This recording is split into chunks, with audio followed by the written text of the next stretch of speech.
हमारे doubts ready हैं, आप क्वेश्चंस करो तो करेंगे अपन करते हैं। पहले ये करते हैं मैं, तो इसमें ना अपन को गिवन था, जैसे अपन ने कहा था कि आप इम्प्योर एल्यूमिनियम को इधर फिल करोगे, इम्प्योर एल, और उसमें जो इम्प्योरिटीज होते हैं वो जनरली मतलब सिलिकेट्स वगैरह होते हैं और इस टाइप से इम्प्योरिटीज होते हैं।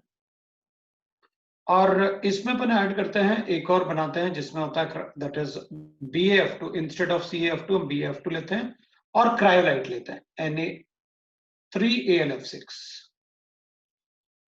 AlF6, जबकि हॉल-अराउल्थ प्रोसेस में अपन CaF2 लेते हैं। और इसमें हम क्या करते हैं, एक एल्यूमिनियम इधर भी होता है, प्योर एल्यूमिनियम, प्योर Al, ये सारे के सारे लिक्विड फॉर्म में होता है and they are separated in the different layer because of their difference in their densities. इसका डेंसिटी ज्यादा है इससे, इसका डेंसिटी ज्यादा है इससे, सो डेंसिटी की वजह से वो सेपरेटेड होते हैं। तो जैसे अपन कॉपर का इलेक्ट्रोलाइसिस करते हैं कि भाई impure copper is cathode and the pure copper is anode, impure that is pure copper is, अपन ऐसे बनाते हैं, उल्टा बोल दिया शायद मैंने आपको, कि इम्प्योर अपन क्या करते हैं, अपन रखते हैं इम्प्योर में दैट इज एनोड, और प्योर अपन रखते हैं कैथोड जैसे। तो ये अपना प्योर कैथोड हो गया और इम्प्योर एनोड हो गया, ये एनोड है अपना, ये कैथोड है अपना।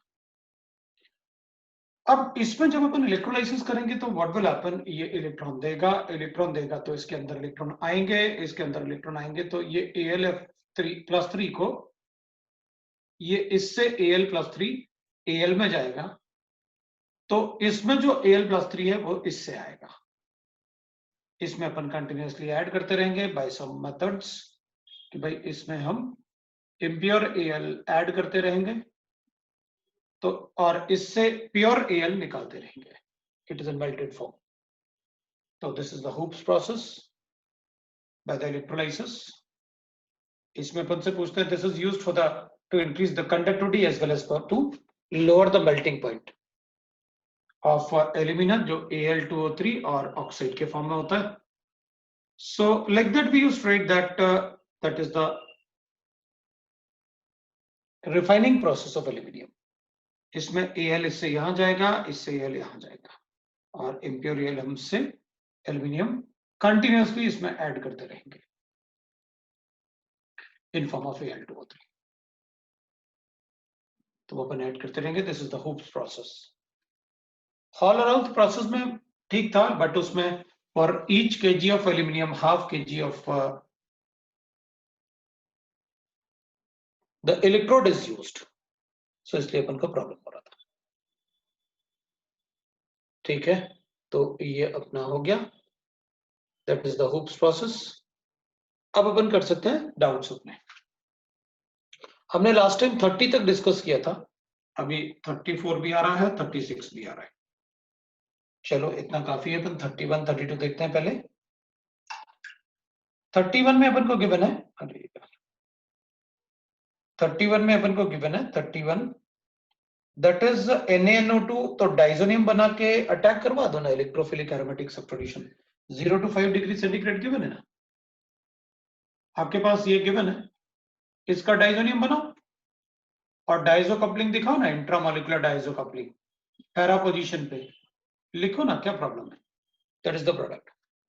पहले HNO2 NaNO2 HCl से डाइजोनियम सॉल्ट बनाता हूं 0 डिग्री पे NH2 का, और उसके बाद जो इलेक्ट्रोफाइल बनेगा उसमें अपन को पता है ना फिनॉल में ऑर्थो या पैरा पे अटैक करेगा, तो will get the product like this. दूसरा अपन को क्वेश्चन नंबर 32 बोला है, that is comprehension I think, तो वो तो एक कॉम्प्रिहेंशन है 32 वाला। तो इसमें कॉम्प्रिहेंशन अपन को गिवन है और 32 में देख लेता हूं। 32 वाले में we'll say that comprehension में a reaction of compound P with excess of CH3 MgBr, मेरे पास P गिवन है और CH3 MgBr excess में है, चलेगा। With excess of this in ether followed by addition of H2 we get this, इसको followed by ether and water, then वो अपन को पता है ये Q बनेगा। सर बोलो। हमारी शीट में क्वेश्चन अलग है। तो हो गया मेरा काम, फिर तुम अपन मजे करो। तुम्हारी कौन सी शीट है? एक काम करो, शीट भेज दो। सर आप एल्डिहाइड कीटोन ही डिस्कस कर रहे हो ना? नहीं, एरोमेटिक कंपाउंड। वो एल्डिहाइड कर रहे थे लास्ट क्लास में, वो आधा बचा था। एरोमेटिक कंपाउंड अपना डिस्कस हो गया था। एरोमेटिक कंपाउंड अपना कंप्लीट था। हाँ सर। अच्छा, तो फिर मैं तो वो कर रहा था। अच्छा, तभी तुम लोग बोल रहे हो हमारी शीट में तो क्वेश्चन अलग है। अच्छा अच्छा, मैं सोच रहा एरोमेटिक नहीं हुआ अभी अपना। चलो बस पता चल गया, समझ गया मैं। तो फिर ये क्वेश्चन नंबर उसी के है ना, एल्डिहाइड कीटोन वाले? हाँ सर। हाँ तो ठीक है, फिर कोई प्रॉब्लम नहीं। तो इसमें पॉजिटिव, फिर तो सही है। क्वेश्चन नंबर 31 में गिवन है positive Tollens test is observed for, कोई बात नहीं, positive Tollens test is observed for, अपन को कंपाउंड गिवन है, पहला वाला भी एल्डिहाइड है, दूसरा वाला भी एल्डिहाइड है, थर्ड वाला अल्फा हाइड्रोक्सी कीटोन है, और फोर्थ वाला सिर्फ कीटोन है, तो नहीं होगा। ABC is the answer. 31 जिसने पूछा था उसमें ABCD is the answer, ABC is the answer. D वाला सिर्फ alpha hydroxy ketone Tollens test देंगे, वो अपन ने कार्बोहाइड्रेट्स में भी बहुत कुछ पढ़ा हुआ है। 32 में अपन को लिखा हुआ है आपको ओजोनोलिसिस करना है, और compound P and R on ozonolysis gives Q and S. मेरे पास पी है और आर है, इनका ओजोनोलिसिस करो, इसका भी ओजोनोलिसिस करेंगे तो क्यू एंड एस बनेगा। Q is C8H8O and S is C8H8O। ठीक है भाई। P and Q, the molecular formula of Q and S is C8H8. Q undergoes Cannizzaro reactions। ठीक है, मतलब this is aldehyde like this. Q undergoes Cannizzaro reaction but not the haloform reaction। ठीक है, undergoes Cannizzaro reaction but not the haloform reaction। वो अपन इसका position decide कर सकते हैं। S undergoes haloform reaction but not the Cannizzaro reaction, then it should be like this। ये haloform reaction देगा but not the Cannizzaro reaction। तो P to Q, the options with suitable P and Q are। अब उसमें क्या बताऊं मैं, बताऊं? Ozonolysis करना है तो भाई ओजोनोलिसिस से ऐसा कुछ बना दो इसमें, या तो ऐसे बना दो तो एक कार्बन कम कर लिया, ऐसे बना दोगे, मतलब ये बना रहा था मैं, ऐसे बन जाए तो ऑब्वियस सी बात है ऐसा चाहिए, इसमें अपन को ऐसा चाहिए, तो अपन कहेंगे इसका ओजोनोलिसिस ऐसे कर देते हैं, ले भाई इसका प्रोडक्ट ऐसे बना देते हैं, और इसको ऐसे बना देते हैं, तो हो जाएगा अपना। इसमें एक CH3 सब्स्टिट्यूट कर देना। अच्छा, इसमें ऐसे कर लेते हैं, लो भैया हो गया अपना। इसका ओजोनोलिसिस बनेगा तो जो कंपाउंड बनेगा ना अपने पास वो ऐसे बन जाएगा। ये आइडोफॉर्म टेस्ट तो देगा लेकिन कैनिज़ारो नहीं दे पाएगा, वो कैनिज़ारो देगा लेकिन आइडोफॉर्म नहीं दे पाएगा, तो ऐसे बना देते हैं। ऑप्शन गिवन है, अपने आप ही कर लो, क्या प्रॉब्लम है। अब इसमें 2 कार्बन की जगह एक CH2 लिख के अपन CH3 यहां भी सब्स्टिट्यूट कर सकते हैं, हमें क्या फर्क पड़ता है। जिस कार्बन से, जिस कंपाउंड से ये बन जाए बता देना, वो मेरा आंसर है। पहले वाले में गलत, पहले वाले में तो कार्बन ही कितने गिवन है भैया, इतने सारे कार्बन थोड़ी हो सकते हैं। और हाइड्रोलिसिस अपन उसको कीटोन लिखेंगे तो इसमें मतलब पहले वाले में गिवन होगा। चलो पहले वाले में भी देख लेते हैं अपन। पहले वाले में मेरे पास कंपाउंड ऐसे गिवन होगा, पी का, पी के लिए बता रहा हूं, पहले वाले ऑप्शन में it is CH3 CH double bond C CH3 and CH3, ये ऐसे तो बन जाएगा, तो दिस विल गिव कैनिज़ारो। और दूसरा वाला में कीटोन वो भी बन रहा है, राइट, CHO और CH3, और इसमें कीटोन ये भी बन रहा है, ठीक है। तो क्या प्रॉब्लम है अपन को? कोई प्रॉब्लम नहीं। तो इसमें ऐसे बताना है अपन को, तो अब 8 कार्बन एटम इसमें होने चाहिए, तो 8 कार्बन के लिए 7 तो ये है, एक कार्बन कहीं और लगा सकते हैं, इधर 8 कार्बन एटम हो गया, मतलब रिंग में मुझे कोई सब्स्टिट्यूशन नहीं चाहिए, रिंग में मुझे कोई सब्स्टिट्यूशन नहीं चाहिए। तो पहले वाले में ए ऑप्शन में दूसरा ऑप्शन गलत हो जाएगा, बी वाले में भी दूसरा ऑप्शन गलत हो जाएगा। दूसरा ऑप्शन गलत क्यों? 6179 हो जाएंगे, क्योंकि सी वाला करेक्ट है, उसमें दोनों में 8-8 कार्बन रहेंगे आफ्टर ओजोनोलिसिस। डी वाले में, ए में तो ठीक है, लेकिन बी में अपन को प्रॉब्लम आ जाएगा। ए एंड बी ना, तो डी भी हो सकता है, क्योंकि डी में भी नहीं हो रहा प्रॉब्लम, वो भी आ रहा है, वो भी हो सकता है। सो आप उस ओजोनोलिसिस करके नंबर ऑफ, अच्छा नंबर ऑफ कार्बन भी ध्यान रखना, क्योंकि जो ऑप्शन में अपन को गिवन है ना ये पी एंड आर, उनमें नंबर ऑफ कार्बन भी, मतलब after ozonolysis number of carbon अपने पास 8 और 8 ही आने चाहिए। तो ए और बी में डिफरेंट आ रहे थे, ए वाले में सेकंड का डिफरेंस आ रहा था, बी वाले में भी सेकंड में डिफरेंस आ रहा था। Question number 32, 34 and 35। 34 में गिवन है एक कंपाउंड है जिसको POCl3 से रिएक्ट करेंगे। POCl3 is a D-editing agent. अगर आपके पास अमाइड है तो पानी हटा दो, और अगर आप पानी हटाओगे तो साइनाइड बनेगा, oxygen and water. POCl3 is a D-editing agent, ये अपन ने क्लास में किया हुआ है, मुझे बताने की जरूरत नहीं है, वो दैट्स अ डी-एडिटिंग एजेंट।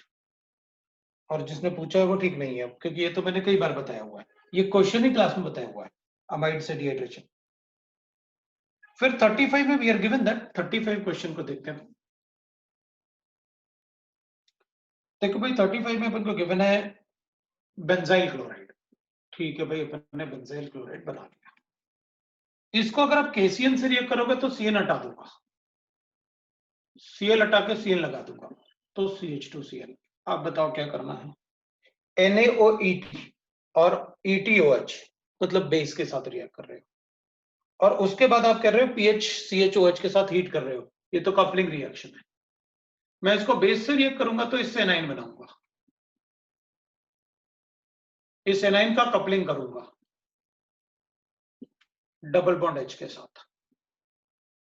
मतलब मेरे पास जो आंसर बनेगा वो ऐसे बनेगा, PHCH और CN, इधर जो एनाइन बना था ना इस पे, उससे इस कार्बन पे कपलिंग किया, ये बन गया मेरे पास। बाद में मैं प्रोटॉन ऐड करूंगा। उसने लिखा है कि इसको हीट करो, कर दिया, H+N H3O पॉजिटिव, और हीट भी लिखा हुआ है। मैं हीट से डिहाइड्रेशन कर सकता हूं, अगर हीट नहीं लिखा होता तो मैं सिर्फ H ऐड करता, और अगर मैं CHCOH बना के बाद में डिहाइड्रेशन भी करूंगा तो ऑब्वियस सी बात है, यहां से हाइड्रोजन हटा के कॉन्जुगेशन के लिए मैं डबल बॉन्ड यहां लगाऊंगा।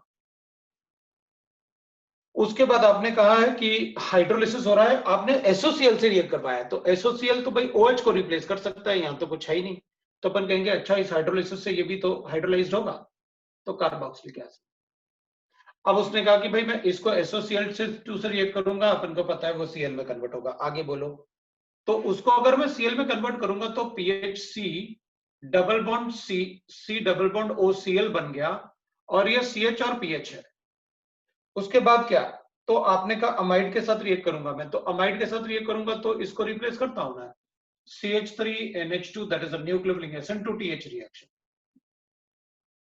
ये प्रोडक्ट बता दूंगा SN2TH रिएक्शन के लिए। So we got the product SN2TH reaction में PHCC double bond O NHCH3 बन जाएगा उसकी जगह, double bond CH and PH, this is the product of the reaction, ये प्रोडक्ट है अपने पास। अब बताओ किसी में ऐसा कोई कंसेप्ट है जो अपन ने नहीं पढ़ा हो क्लास में, या जो आपको नहीं पता था? आपके साथ बेस था और वहां पर बेंजोल्डिहाइड लिखा था ना, और हीट, इसका मतलब है कि आप वहां पर डाइजो कपलिंग, वहां पर कपलिंग नहीं, कंडेंसेशन रिएक्शन करने वाले। क्वेश्चन नंबर 36 भी पूछा है, मेरे पास कंपाउंड गिवन है, इसको हीट करना है और I2NOH के साथ रिएक्ट करना है, ये तो आइडोफॉर्म रिएक्शन हो गया। आपके पास गिवन है PHC डबल बॉन्ड O और फिर आपने लिखा है CH2 और C डबल बॉन्ड OH लिखा हुआ है, हाँ कार्बोक्सिलिक एसिड है, तब तो मुझे चेक करना पड़ेगा, अभी आइडोफॉर्म में बोल नहीं सकता। स्टार वाले का मतलब है कि यहां पर क्या गिवन है अपन को, स्टार वाले का मतलब है ये आइसोटोपिक कार्बन है, उन्होंने बताया हुआ कि आप रिएक्शन बताओ। तो अपन क्या करेंगे, इसको रिएक्ट करेंगे किसके साथ, हीट कर रहे हो आप बस, ये अल्फा है, ये बीटा है, ये बीटा कीटो एसिड है। बीटा कीटो एसिड में इसलिए उसने पूछा, अपन सिर्फ CO2 हटा पाएंगे, तो मेरे पास ये होगा, क्योंकि वो तो अपन को पता है कि जो बीटा कीटो एसिड होता है उसमें सिर्फ CO2 होता है, कोई कार्बन कहीं नहीं जाता, सिर्फ कार्बन डाइऑक्साइड निकलता है। I got this. उसके बाद आइडोफॉर्म रिएक्शन है, आपको पता है इस कार्बन से आप क्या बनाओगे, आइडोफॉर्म, बाकी मुझे बताने की जरूरत नहीं।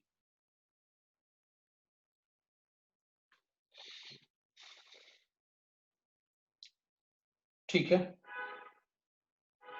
दूसरा क्वेश्चन है अपने पास 36 के बाद 41, कॉम्प्रिहेंशन 5 भी है और 41 भी है। तो पहले 41 आ गया, the total number of carboxylic acid groups in the compound P is, मैं इसको हटा रहा हूं। आपको सारी चीजें थोड़ा सा ध्यान रखना पड़ेगा। मैंने ना कुछ नेम रिएक्शंस आपको भेजे थे, आप सिर्फ उन नेम रिएक्शन को कंपाइल किया मैंने, आप उनको देख लेना अपने आप। वो रिएक्शन एक साथ मैंने लास्ट टाइम पढ़ाए हुए थे बच्चों को, उन्होंने रिपीटर्स वाले बच्चों ने शेयर किए, तो मैंने कहा तुमको भी शेयर कर देता हूं। इसमें अपन को बताना है कि कितने कार्बोक्सिलिक एसिड ग्रुप होंगे, पहले अपन बना लेते हैं ये 41 वाला।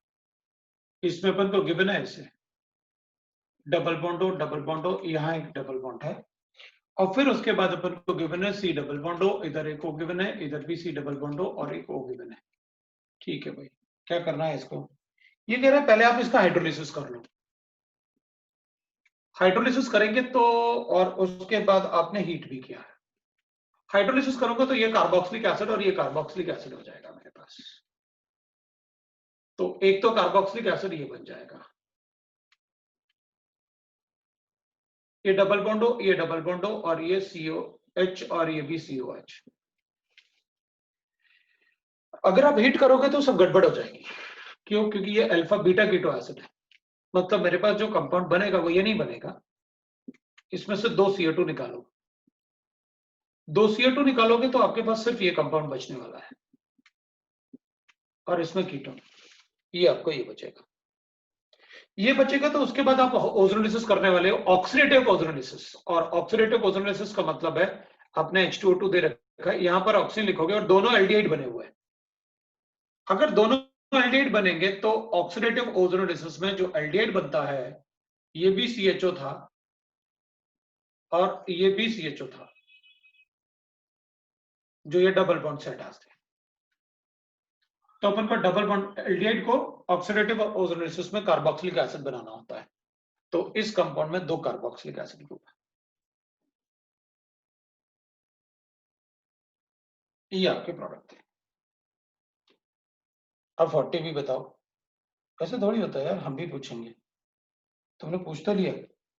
CN नेगेटिव है तो कीटोन के साथ CN नेगेटिव में साइनोहाइड्रन बनाओ ना,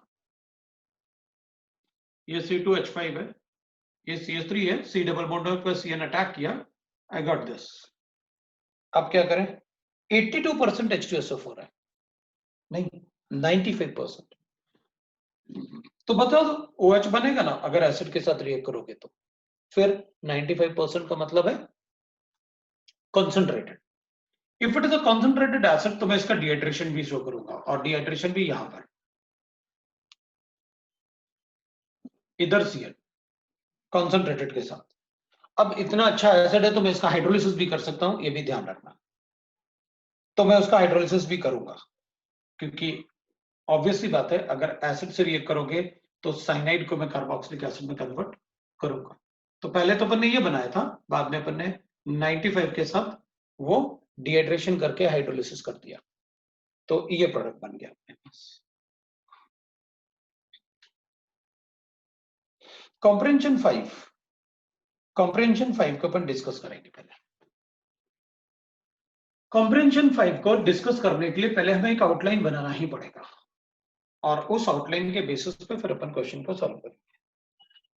treat the benzene with COCl HCl, ये तो गटरमैन-स्कोच रिएक्शन है। CO प्लस HCl के साथ CHO बनेगा। So treat the benzene with COHCl in the presence of AlCl3 and CuCl followed by the reaction with acidic anhydride and this। मेरे पास benzaldehyde है और फिर आपने कहा acidic anhydride, ये acidic anhydride and you have written that CH3CONA, ये तो गलत बात है। मुझे पता चल गया aromatic aldehyde with acidic anhydride और जो बेस यूज करते हो वो लीविंग ग्रुप होता है cinnamic acid, it is a Perkin condensation।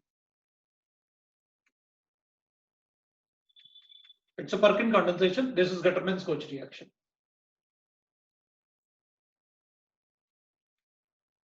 Perkin condensation. Perkin condensation में we get the major product। ठीक है भाई, अपन को पता है major product क्या होगा, cinnamic acid होगा भाई, इसमें बनेगा PHCH double bond CHCOH बनेगा, that's a major product।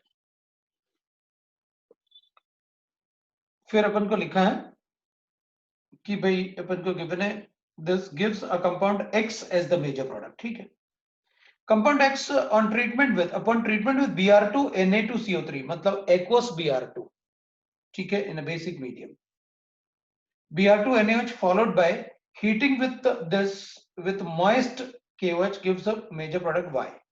okay, मैं इसको रिएक्ट करूंगा with Br2 and Na2CO3 और बाद में मैं इसको रिएक्ट करूंगा with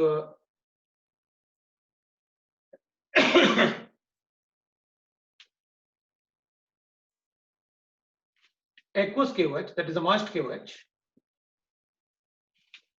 we get a compound Y as a major product। A reaction of X with H2PD, a reaction of E अपना X था with H2PD,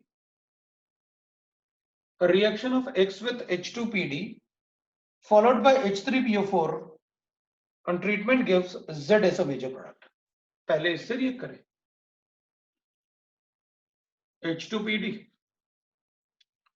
उसके बाद इसको रिएक्ट किया अपन ने किसके साथ, that is H3PO4 के साथ,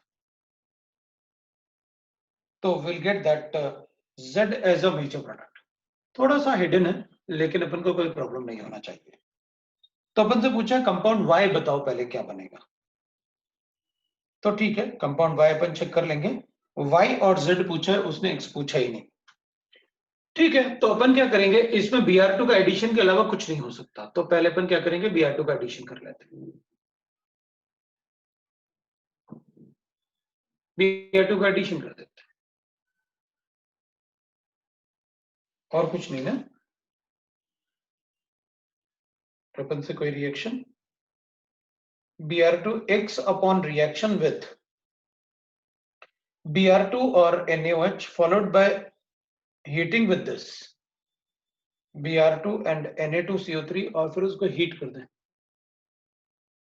ठीक है भाई, Br2 और Na2CO3 तो मैं इसको ऐसे करूंगा, इधर भी Br इधर भी Br और फिर उसके बाद अपन इसको COH में कन्वर्ट कर लें, CONA कर लेते हैं अपन इसको।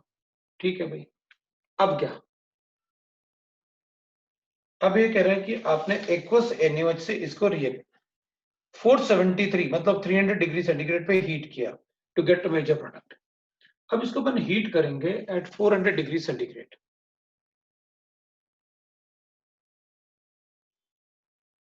ओके, हीट करेंगे एट 400 डिग्री सेंटीग्रेड। अब ये कह रहे हैं कि अपन इसको हीट करेंगे at 400 degree centigrade.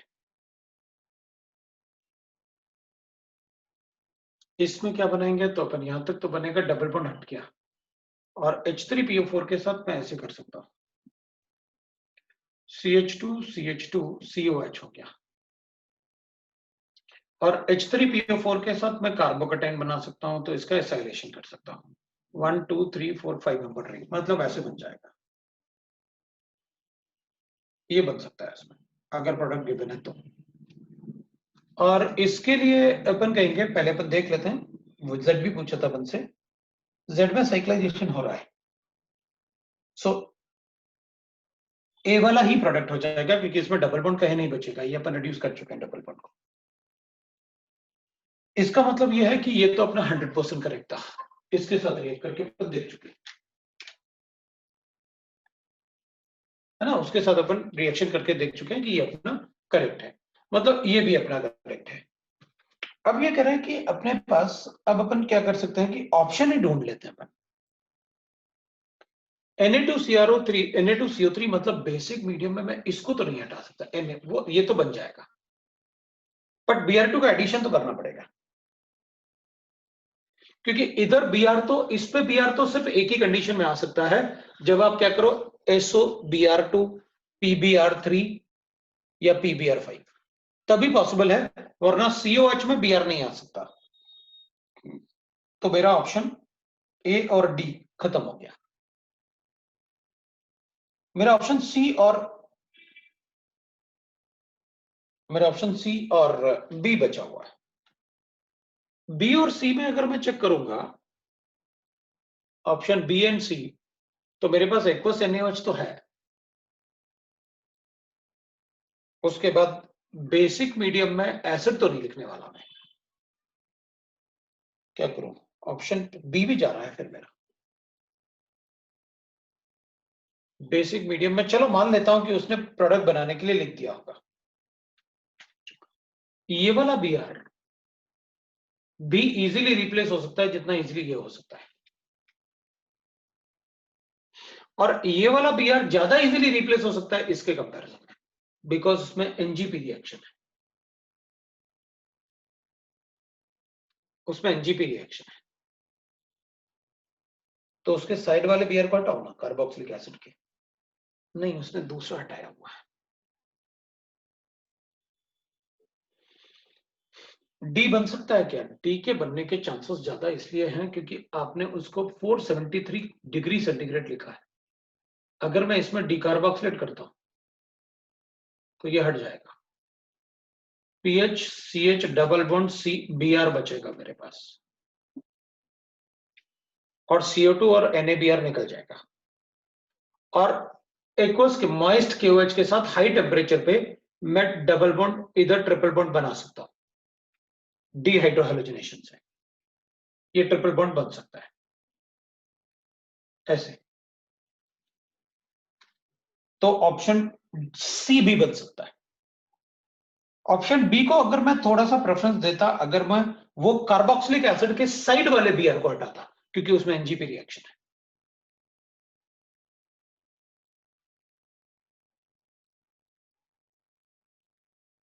Answer is सी,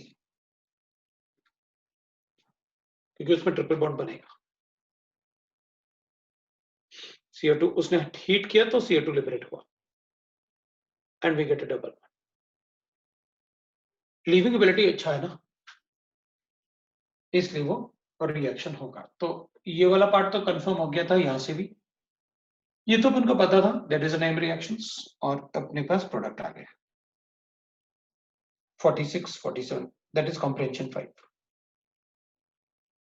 अब आप पार्ट 2 के प्रॉब्लम्स बता सकते हो, पार्ट 2 में अगर कोई प्रॉब्लम है तो आप पार्ट 2 बता सकते हो, पार्ट 2 के डाउट्स।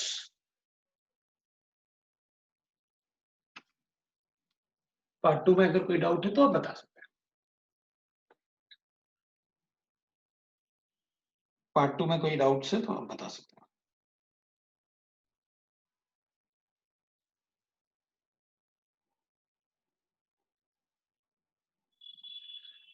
ऑफलाइन में, लेकिन कोशिश करना पहले ऑफलाइन वाले ही लिखो, ऑफलाइन 9 है, ऑनलाइन 1 2 है, मैं लिख लेता हूं ऐसे, ऑफलाइन 3 है, और कोई,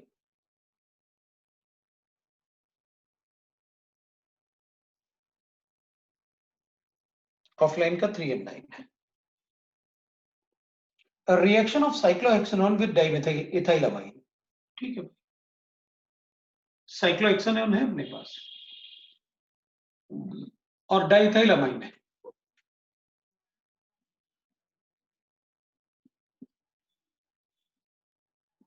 लोन पेयर है, अटैक करेगा, इस पे पॉजिटिव चार्ज आएगा तो प्रोटॉन लीव करेगा और ये यहाँ शिफ्ट होगा तो OH बना देते हैं। बना दो, मेरे पास ऐसे बन गया, इधर OH बन गया, इधर नाइट्रोजन, इससे 2 इथाइल ग्रुप है।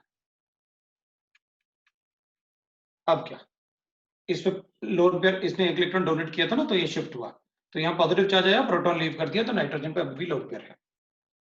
अब क्या किया उसने, in the presence of catalytic amount of acid forms a compound if water during the reaction is continuously removed. Dehydration कर रहा है, इधर तो हो नहीं सकता, इधर ही हो सकता है। लो भाई, तो ये प्रोडक्ट बन गया, ये डबल बॉन्ड है, इससे नाइट्रोजन अटैच्ड है, इसके पास 2 C2H5 अटैच्ड है, ये अमाइन है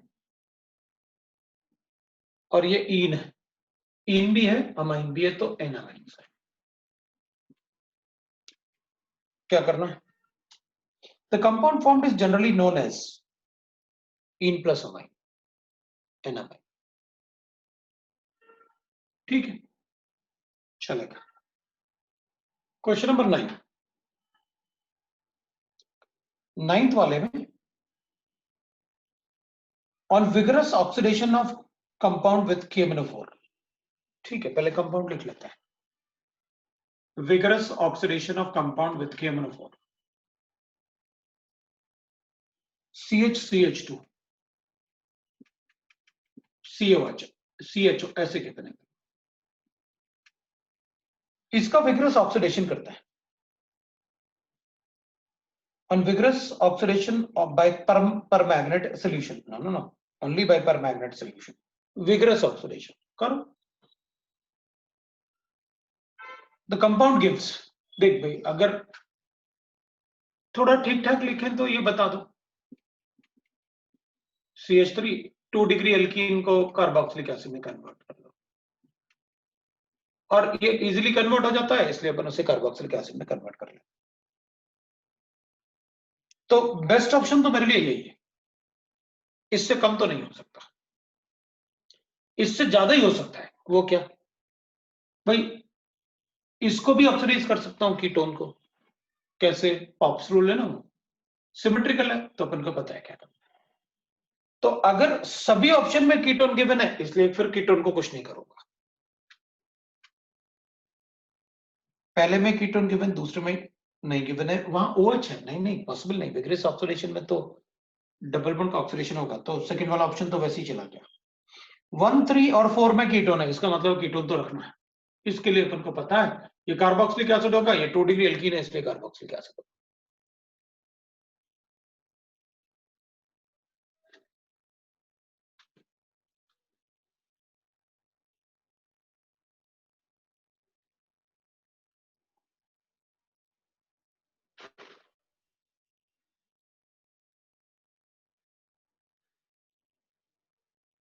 अब अपन से क्वेश्चन पूछा गया कि अगर इसमें 1 डिग्री अमाइन होता तो कुछ नहीं, इससे वाटर हटाते अपन, और क्या।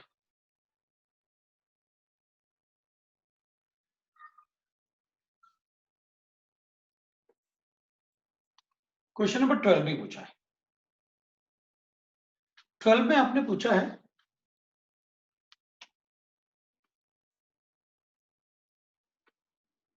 An organic compound having a molecular mass 60। ठीक है भाई,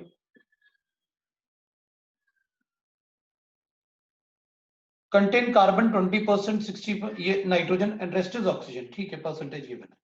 on heating it gives ammonia along with the solid residue, ammonia भी आता है और सॉलिड रेसिड्यू भी आता है। ठीक है, the solid residue gives violet colour with alkaline KMnO4 solution, ये ना वायलेट कलर देता है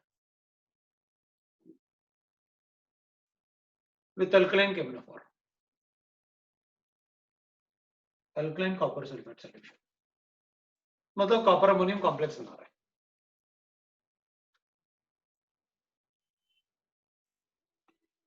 द कंपाउंड इज, ठीक है भाई। अब ना इसमें अमोनिया आता है, तो अपन कहेंगे देखो भाई अमोनिया आने के लिए उसने कंपाउंड पूछा है, तो क्वेश्चन ही गड़बड़ हो गया अपने लिए। वो क्यों भाई? मैं तो ये सोच रहा था कि ये ऐसे रहा होगा,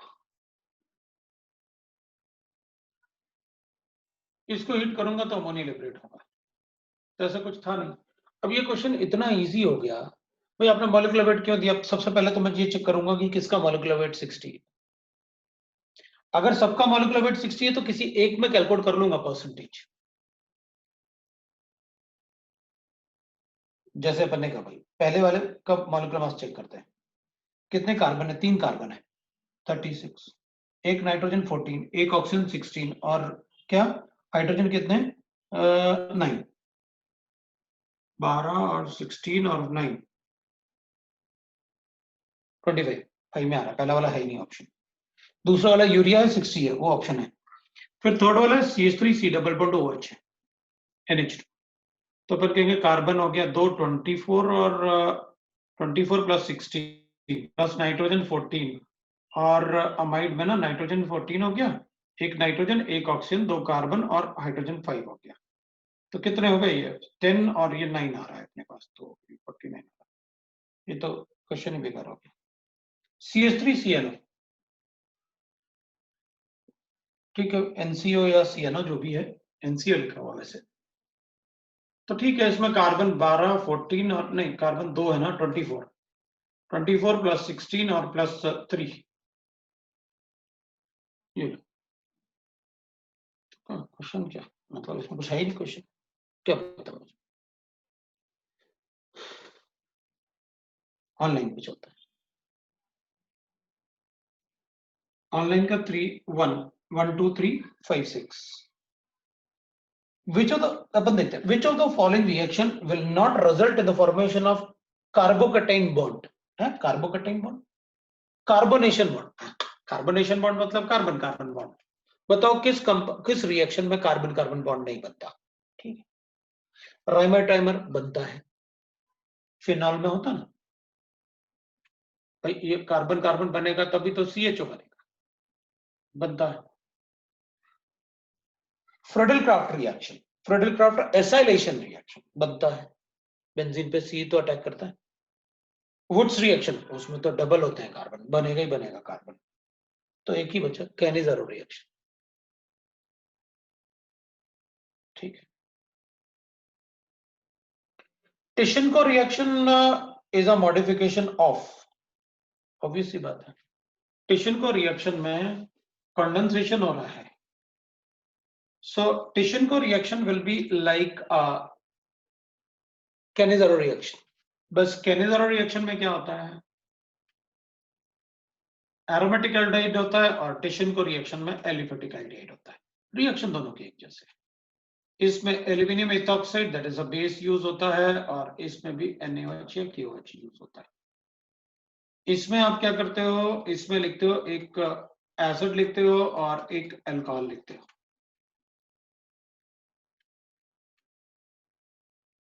और इसमें क्या करते हो आप? एसिड और अल्कोहल को एस्टर में कन्वर्ट कर देते हो,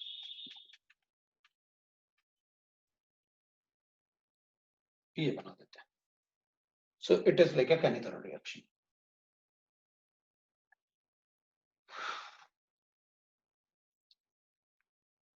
अपन उसे एल्डोल नहीं बोल सकते क्योंकि ये तो एस्टर है ना, एल्डिहाइड है, अल्कोहल है। क्लेंशन कंडेंसेशन वो तो एस्टर के लिए होता है। उस क्लेंशन कंडेंसेशन में एक एरोमेटिक होना कंपलसरी है, इसमें एरोमेटिक नहीं है क्लेंशन कंडेंसेशन में। कैनिज़ारो रिएक्शन, हाँ वो तो अपन ने बताया। और दूसरा लास्ट वाला कौन सा था? Pinacol pinacolone rearrangement. No no no, वो रीअरेंजमेंट अपन को पता है। थर्ड वाला, थर्ड वाले क्वेश्चन में गिवन है a compound A with the molecular formula. मुझे एक कंपाउंड ए गिवन है और उसका मॉलिक्यूलर फार्मूला भी given, C10H13Cl, that is the molecular formula. Gives a white PPT with the silver nitrate solution. अच्छा, AgNO3 के साथ AgCl बनाता है, तो फिर तो क्या पता चल गया? ये ना तो ऐसे हो सकता है और ना ही इसमें ऐसे हो सकता है। ये ऐसे इनमें दोनों में से कुछ भी नहीं हो सकता, ऐसा नहीं हो सकता Cl, क्योंकि ये पार्शियल डबल बॉन्ड है, AgNO3 से टेस्ट नहीं करते दोनों, मैंने बताया हुआ आपको। A on reacting with alcoholic OH gives compound B as the main product. Alcoholic OH से B आता major product. B on ozonolysis, B on ozonolysis gives C plus D. C gives Cannizzaro reaction, gives Cannizzaro, but not aldol. D gives aldol, but not Cannizzaro. Aldol, but not Cannizzaro.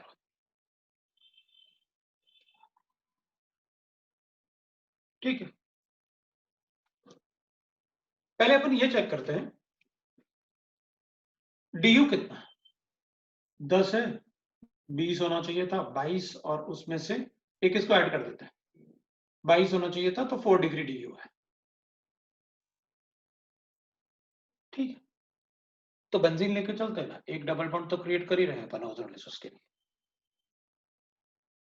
तो इसमें benzene डालते हैं। अब अपन कहेंगे भाई इसमें अगर benzene है तो बेंजीन तो 6 कार्बन एटम तो ये ले गया, इसमें अपन यहां ऐसे कर देते हैं, मुझे एल्डोल भी चाहिए तो मैं ऐसे कर लेता हूं,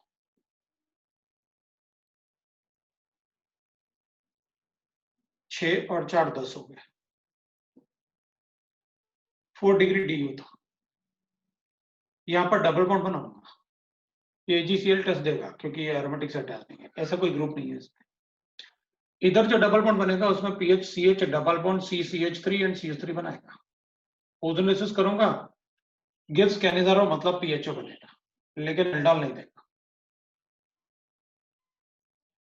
मतलब ये PHCHO है और ये वाला CH3C double bond O CH3 है, ये एल्डोल तो देगा, कैनिज़ारो नहीं देगा।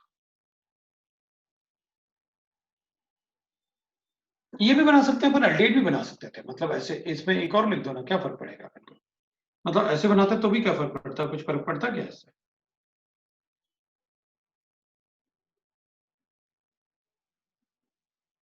इससे क्या फर्क पड़ता अपन को, तो अपन कहते हैं डबल बॉन्ड बनता, बन गया, ओजोनोलिसिस करता, ये हो गया, C ये हो जाता और D वो हो जाता, D gives aldol but not Cannizzaro. हाँ तो ये भी सही था, ये भी हो सकता है, ये भी हो सकता है, दोनों हो सकता है। अच्छा इसमें गिवन भी है अपन को, इनमें से बताना है अपन को, बता दो क्या प्रॉब्लम। अच्छा इसमें तो ऑप्शन गिवन था, अपन ये तो अपन लिख ही लिया था, ठीक है। क्वेश्चन नंबर 5 and 6,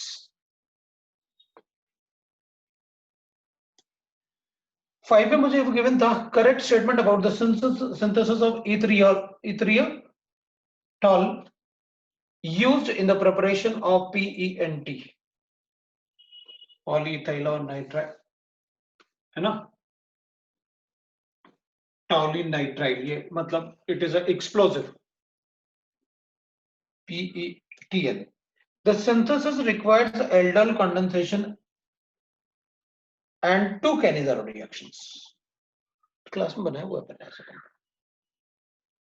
याद करो, ऐसे कंपाउंड अपने क्लास में बनाया हुआ है, कैसे?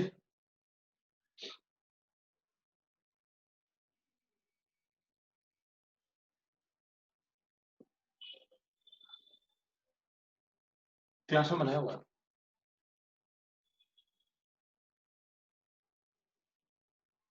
synthesis required 2 aldol, no it required 3 aldol, तीनों के तीनों हाइड्रोजन एटम एल्डोल शो करेंगे, पहले इससे एनाइन बनाऊंगा और फिर उसके बाद इस पर अटैक करवाऊंगा,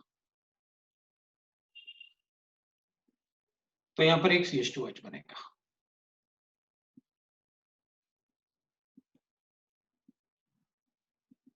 बाद में प्रोटॉन ऐड करूंगा तो ये बन गया। अब फिर से एनाइन बनाऊंगा, फिर अटैक करवाऊंगा, एक और एनाइन बनाऊंगा, एक और अटैक करवाऊंगा, तो मेरे पास ऐसे बन जाएंगे। अब क्या, एल्डोल,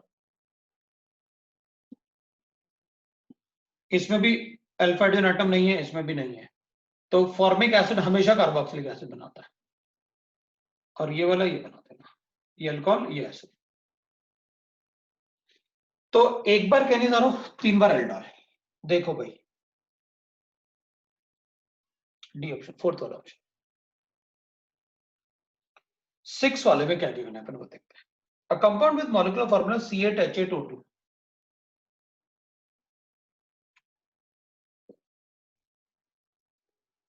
रिएक्ट्स विद एसिटोफेनॉल। ठीक है भाई, एसिटोफेनॉल ना, मतलब ये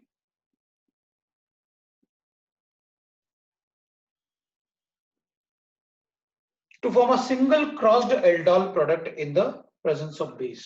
So this in the presence of base, single aldol product.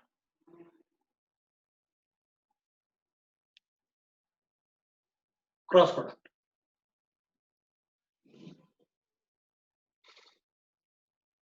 The same compound on reaction with concentrated NaOH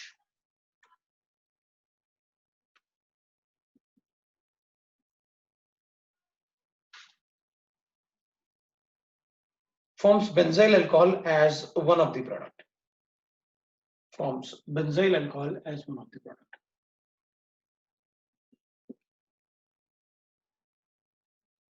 The structure of the compound is, तो अपन क्या करेंगे, बेंजीन है ना, 8 to 16 plus 2 18, 5 degree unsaturation, मतलब बेंजीन तो ले ही लेता हूं। इसको देख के मुझे ऐसे लग रहा है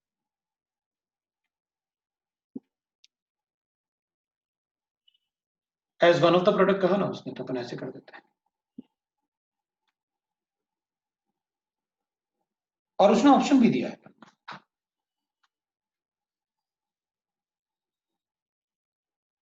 benzyl alcohol as one of the product.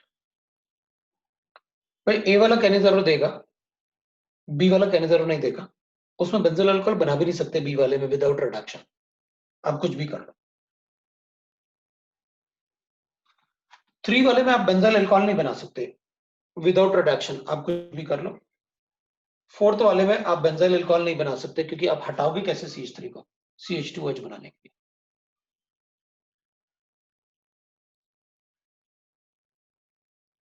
First वाले में एरोमेटिक एल्डिहाइड है, कहने जरूर देगा, तो एक बेंजील अल्कोहल और एक ये बन जाएगा, मतलब इसमें पैरा सब्स्टिट्यूशन भी है, मतलब ये जो स्ट्रक्चर है वो अपन बना देंगे भाई, एक OCH3 है और एक CHO है। लो भाई, जब कॉन्सेंट्रेटेड NaOH से ये करूंगा तो बेंजील अल्कोहल जैसे बन जाएगा।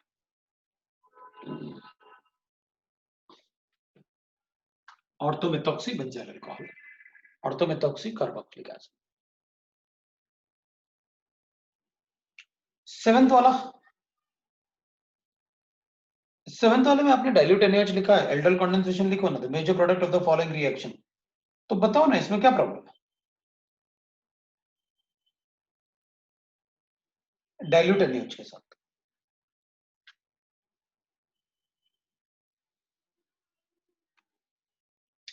अगर हम डाइल्यूट NaOH के साथ रिएक्शन करेंगे इसका, तो we are given like this ना, pH double bond O CH3 plus CH3C double bond O H, इसको NaOH के साथ रिएक्ट करते हैं डाइल्यूट NaOH, इसका एनाइन बनाओ,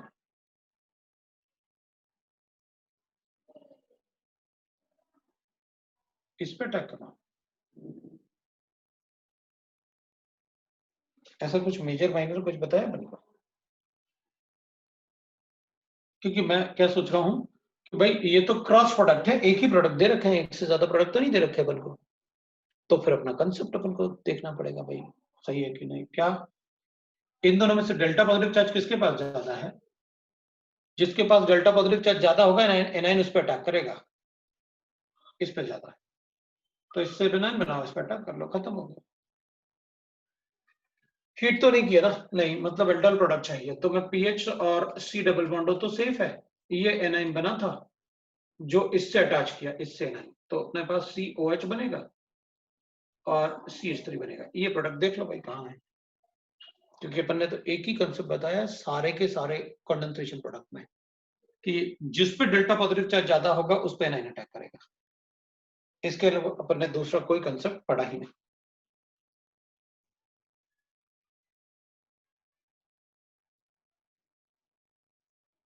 क्वेश्चन नंबर 14 भी पूछा है किसी ने। Aldehyde plus alcohol give acetal. हाँ तो ठीक है ना, क्या प्रॉब्लम है उसमें। तो aldehyde plus alcohol give acetal in the following reaction this aldehyde plus this give the best combination is भाई aldehyde मेरे पास और अल्कोहल है मेरे पास, इसको ड्राई एक्सेल से रिएक्ट करते हैं तो ये बन जाता है।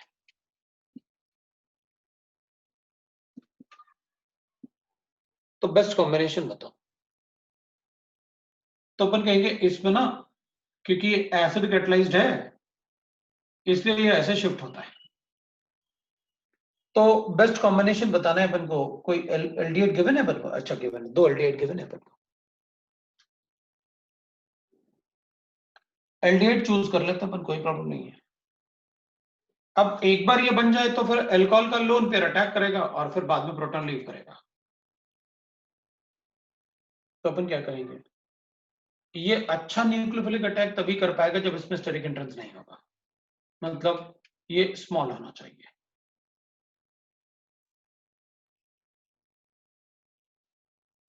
और इस पे H प्लस आइन अटैक करेगा तो एसिड कैटलाइज्ड में अपन क्या करेंगे कि एल्डिहाइड का रिएक्टिविटी चेक कर लेंगे कि किसके पास डेल्टा पॉजिटिव चार्ज ज्यादा है। जिसके पास डेल्टा पॉजिटिव चार्ज ज्यादा होगा न्यूक्लियोफिल इसमें अटैक कर लेगा। तो एल्डिहाइड में मुझे 2 एल्डिहाइड गिवन है। एक गिवन है HCHO और एक गिवन है CH3CHO। अब भाई जब आपने HCHO दे दिया तो फिर हमें मतलब और कुछ चूज करने की जरूरत क्या है? क्यों, वो तो गैस है भाई। जहां HCHO लिखा हुआ है वहां कुछ और के बारे में तो सोचूंगा ही नहीं, वही रिएक्ट करेगा। That is the only aldehyde which exist in gaseous state. उससे ज्यादा रिएक्टिविटी किसी की हो भी नहीं सकती। ये आपका कार्बोनाइल कंपाउंड था। इसके बाद अपन ने क्या लिखा था, इसके बाद बताओ। इसके बाद अपन चैप्टर बताओ जरा, कौन सा चैप्टर था जिसको अपन को डिस्कस करना था इसके बाद।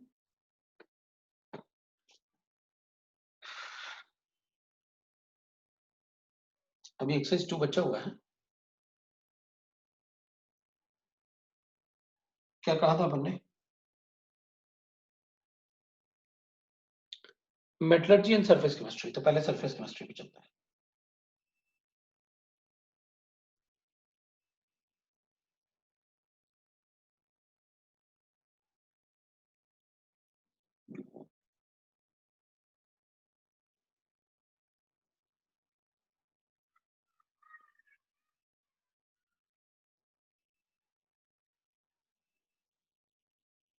तो सरफेस केमिस्ट्री का एक्सरसाइज 1।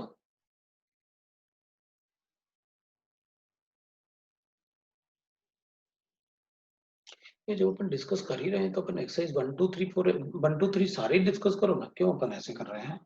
अब अपन को कोई सिलेबस थोड़ी कंप्लीट करना है, सारे ही करो ना discuss.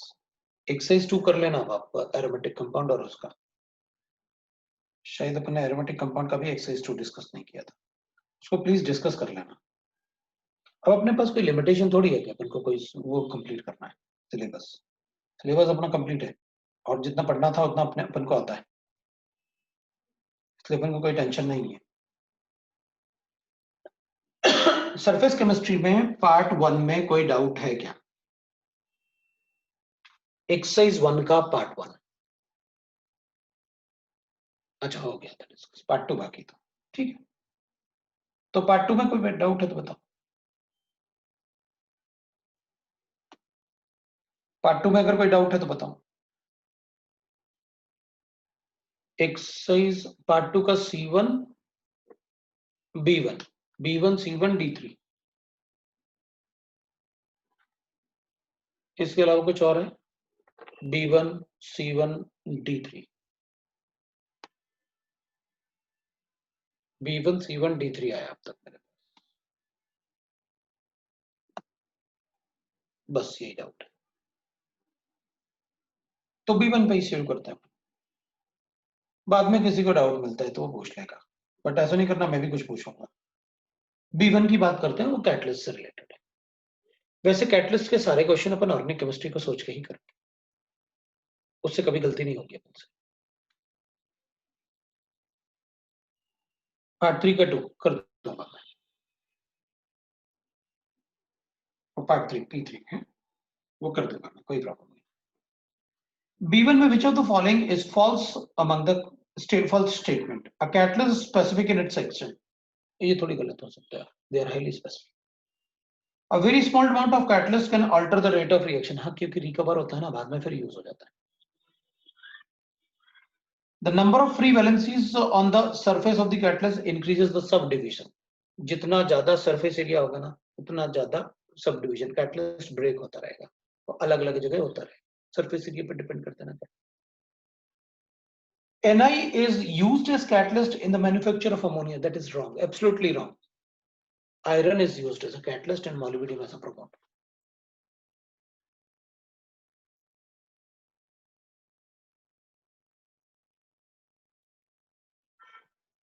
C1. Colloidal solution of gold prepared by the different methods of different color is because अपन ने रेड कलर पढ़ा हुआ है, अलग अलग कलर पार्टिकल के साइज से भी आता है। अगर पार्टिकल के साइज डिफरेंट है ना तो कलर डिफरेंट दिखता है, बट अपन देखेंगे क्या।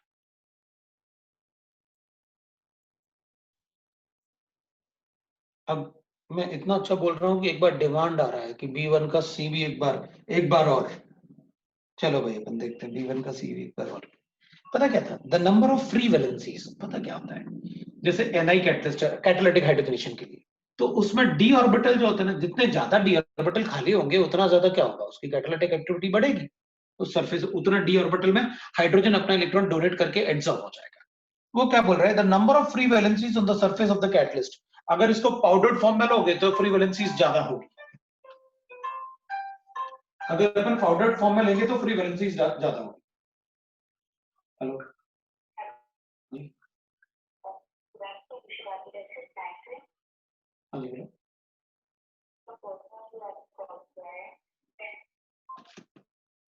ठीक है ना, तो अपन कहेंगे भाई उसमें फ्री वैलेंसी, तो अपन वही तो बोलते हैं कि भाई एक निकल का सरफेस ले लें या पाउडर्ड फॉर्म में ले लें, तो सरफेस बढ़ेगा तो डी ऑर्बिटल बढ़ेंगे, डी ऑर्बिटल बनेंगे तो एड्सॉर्प्शन बढ़ेगा हाइड्रोजन का एड्सॉर्प्शन बढ़ेगा तो ऑब्वियस सी बात है,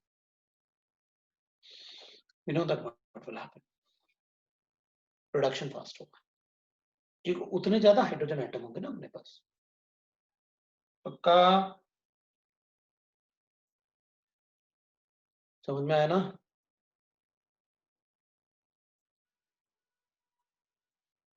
अब डी की बात कर रहे थे अपन, colloidal solution of the gold prepared by the different methods of different colors because, तो अपन क्या करेंगे कि भाई अगर पार्टिकल साइज डिफरेंट होगा तो ऑब्वियसली बात है वो डिफरेंट सॉल्यूशन के कलर्स भी दिखेंगे, बिकॉज स्कैटरिंग डिफरेंट होगी। तो अपन क्या करेंगे, different diameters of the colloidal particle, बिल्कुल सही, हमें कोई दिक्कत नहीं है क्योंकि आप साइज की बात कर रहे हो। वेरिएबल वैलेंसी ऑफ गोल्ड नहीं आता पार्टिकल में, क्या वेरिएबल वैलेंसी ऑफ गोल्ड आएगा, different concentration of gold particles. Concentration of gold particles से अपन ये तो नहीं बोल सकते, क्योंकि कॉन्सेंट्रेशन में अगर पार्टिकल साइज एक जैसा होगा तो स्कैटरिंग एक जैसी होगी फिर, बट वो कंफ्यूज करने वाला जरूर है sentence. Impurities produce by the different method, भाई इम्प्योरिटीज अगर होगा ना तो स्टेबिलिटी ऑफ द सॉल्ट जो होगा वो कम हो जाएगा, अगर इम्प्योरिटीज प्रेजेंट है वो सेटल डाउन हो जाएगा नीचे, इसलिए इम्प्योरिटीज तो होनी नहीं चाहिए, और डिफरेंट साइज की वजह से, नॉट ओनली गोल्ड, वो किसी भी मेटल सॉल्ट में हो सकता है।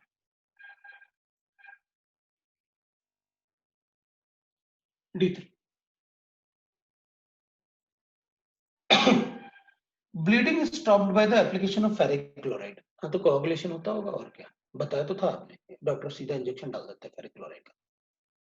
This is because the blood start flowing in opposite direction. ऐसे थोड़ी होता है, कोई सब थोड़ी करेगा वो जाके। The blood reacts with to form a solid which seals the blood vessel. Solid थोड़ी फॉर्म कर देगा, सॉलिड बनेगा तो इसका मतलब इंजेक्शन लगाया वहां सॉलिड बन गया, फिर कुछ दवाई वगैरह लगाने की जरूरत ही नहीं है। The blood is coagulated and thus the blood vessels are sealed. वो कोआगुलेशन हो जाएगा, precipitation. The ferric chloride seals the blood. No, ferric chloride seal नहीं करेगा blood. Blood is negatively charged, ferric chloride is positively charged. So coagulate होगा.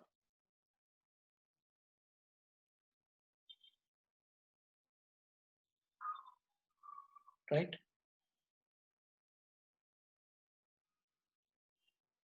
अब E5 पूछा.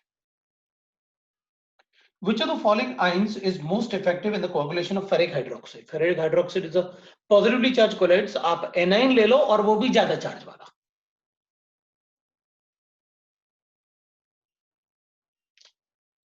जिसने पूछा है ना, कौन है ये? अच्छा, पक्का ये क्लास में ना भाग जाती होगी लास्ट में, मतलब भाग जाते होंगे वो बच्चे ना जो मतलब ऐसे क्वेश्चन पूछ रहे हैं कि ये तो आपने बार बार बिल्कुल चिल्ला चिल्ला के कान फोड़ दिए थे, इतना बताया था। अब ये कौन है भैया? Aditya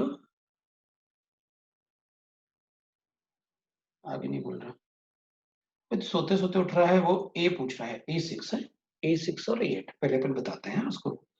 there is डीसॉर्प्शन। डीसॉर्प्शन मतलब एब्जॉर्ब पार्ट को निकालना, of physical absorption. There is desorption मतलब वो जो ऐसे डस्ट स्टिक हुआ ना, वो क्यों कब निकल जाएगी वो बताना है अपन को। टेम्परेचर इज इंक्रीज्ड, हाँ भाई ठीक है ना, अट्रैक्शन का बॉन्ड ब्रेक कर दूंगा तो गिर ही जाएगा नीचे। टेम्परेचर इज डिक्रीज, नहीं तब तो वो स्टिक हो जाएगा, बॉन्ड फॉर्मेशन अच्छा होगा। प्रेशर इंक्रीज करोगे तो और स्टिक होगा, वो तो गलत है। कॉन्सेंट्रेशन इज इंक्रीज, अगर कॉन्सेंट्रेशन बढ़ाओगे तो पार्टिकल ज्यादा होंगे तो कहीं तो स्टिक होंगे ही होंगे, वो ठीक नहीं है। सर पार्ट 1 का, हाँ तो पार्ट 1 का नहीं बताऊंगा, वो डिस्कस हो गया था। सब लोग बोल रहे हैं पार्ट 1 का मत बताओ उसे, क्योंकि वो मतलब उस टाइम आया नहीं होगा, क्योंकि बच्चे बार बार भाग जाते हैं, उनको भी काम होता है। तो जो अभी क्लास अटेंड कर रहे हैं वो कह रहे हैं हम लोगों को भी काम होता है। इस बार बताएंगे अपन और फिर अगले बार से नहीं बताएंगे, ठीक है ना? चलो बताते हैं अभी इसको, हाँ फिर अगले बार से नहीं बताएंगे अपन इसको। A6 वाला बता देते हैं, इस बार बता रहे पर नेक्स्ट टाइम नहीं बताएंगे। Which will be absorbed more readily on the surface of charcoal and why? NH3 और CO2? NH3। ये पक्का क्लास में नहीं था पता, नहीं तो अपन ने नेचर ऑफ एड्सॉर्बेंट पढ़ा था, नेचर ऑफ एड्सॉर्बेंट पढ़ा था। That will be directly, the rate of adsorption is directly proportional to the value of A, van der Waals constant। Ammonia में तो हाइड्रोजन बॉन्डिंग है, CO में तो हाइड्रोजन बॉन्डिंग थोड़ी है, उसमें फोर्स ऑफ अट्रैक्शन ज्यादा है। सो जिसमें van der Waals कांस्टेंट ज्यादा होता है उसका TC ज्यादा होता है, TC ज्यादा होगा इसका मतलब है उसका एड्सॉर्प्शन पावर ज्यादा होगा। कोरिलेट किया तो था सारा कुछ, तो उसका हायर क्रिटिकल टेम्परेचर है देन द, राइट ना? So ammonia is more easily liquefiable gas than, ठीक है। अब वेदांत जो है वो he is raising the hand, भैया बता दो कोई डाउट है तो। A8 की बात करते हैं अपन। अब A8 में अपन को गिवन है, दैट इज A8 क्या बोल रहा है ये? 1 gram of charcoal adsorbs 100 ml of 0.5 molars acetic acid to form a monolayer, and thereby the molarity of acetic acid reduces to this। अच्छा, मैंने चारकोल में डाला था 100 ml 0.5, फिर उससे रिड्यूस हो गई मोलारिटी 0.49 तक, तो मिलीमोल्स ऑफ CH3CO एड्सॉर्ब्ड कितना हो गया? 100 into 0.5 आपने लिया था, माइनस 100 into 0.0 मल्टीप्लाई बाय 0.49 बच गया, तो एड्सॉर्ब हो गए 100 into 0.01, ये एड्सॉर्ब हो गया, ठीक है। What is the surface area? of the charcoal adsorbed by each molecule of this when the area of the charcoal is given to us. भाई उसमें क्या है, आपको एरिया ऑफ चारकोल गिवन है,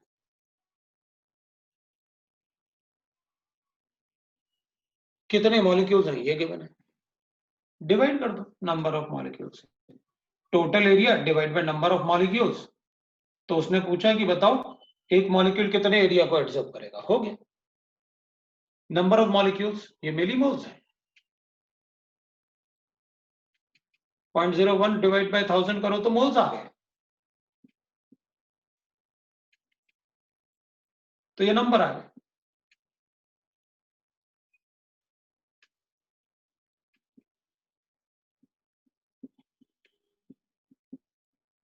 लो भाई हो गया, ये आपको गिवन है टोटल एरिया, कितना गिवन है 3.01 इंटू 10⁻², मीटर स्क्वायर पर ग्राम। तो आंसर किसमें अपन को बताना है, वो देख लेना, मीटर स्क्वायर में या सेंटीमीटर स्क्वायर में, उसको कैलकुलेट कर लेना, हो जाएगा, चलेगा है। अब मेरे ख्याल से अब अगर भाई किसी का डाउट है तो वो बोल सकता है, ऐसा कुछ भी नहीं है, हम लोग बताएंगे, मतलब डाउट ही करना है अपन को, इसलिए आपके डाउट है तो आप बताओ। मैं पार्ट 3 पे चलूं, फिर पार्ट 3 को देख लें अपन, क्योंकि पार्ट 3 का सेकंड वाला पार्ट बताने के लिए कहा था अपन से, तो अपन पार्ट 3 के सेकंड वाले पार्ट को देखते हैं।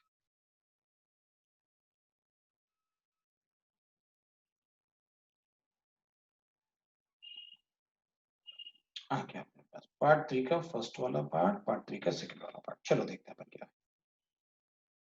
अब इसको ना मैच द फॉलोइंग है, लिस्ट 1 लिस्ट 2, क्या गिवन है, मैच द फॉलोइंग में कुछ गिवन है, बताना क्या है, कोई कुछ नहीं गिवन है उसमें, तो बस ऐसे लिख दिया है और पूछो करेक्ट आंसर बताओ, ठीक है। अपन जो भी उससे कोरिलेटेड होगा अपन सब बताएंगे। Gold salt bread exarch method से बनाएंगे, सही है, मेटल सॉल्ट सारे उसी से बनाएंगे। Negatively charge called all metal salts are negatively charge, so gold salt भी होगा। डायलिसिस में ये तो सेपरेशन प्रॉपर्टी है। इलेक्ट्रोकाइनेटिक पोटेंशियल ये तो इलेक्ट्रिकल प्रॉपर्टी है। डबल डिकम्पोजिशन ऑफ रिएक्शन ये तो केमिकल प्रॉपर्टी है।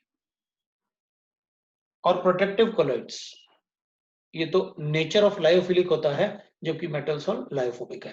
पहले अपन एक बार चेक कर लें, ऐसे purification of colloids, arsenic sulphide, zeta potential, casein, मतलब ये सारे के सारे काम आएंगे, हमें वही बताना है जो अपन ने बताया कि इसका पी और क्यू होगा, गोल्ड सॉल्ट से कौन कौन रिलेटेड है। प्यूरिफिकेशन ऑफ कोलॉइडल पार्टिकल्स, तो प्यूरिफिकेशन करना है तो डायलिसिस होगा, डबल डिकम्पोजिशन नहीं, प्रोटेक्टिव पावर नहीं। Arsenic sulphide is a negatively charge, all sulphides are negatively charge colloids, तो बताएंगे अपन नेगेटिवली चार्ज कोलॉइड्स हैं, तो ब्रेडेगार्ड मेथड नो, वो तो मेटल सॉल्ट के नेगेटिवली चार्ज कोलॉइड्स है।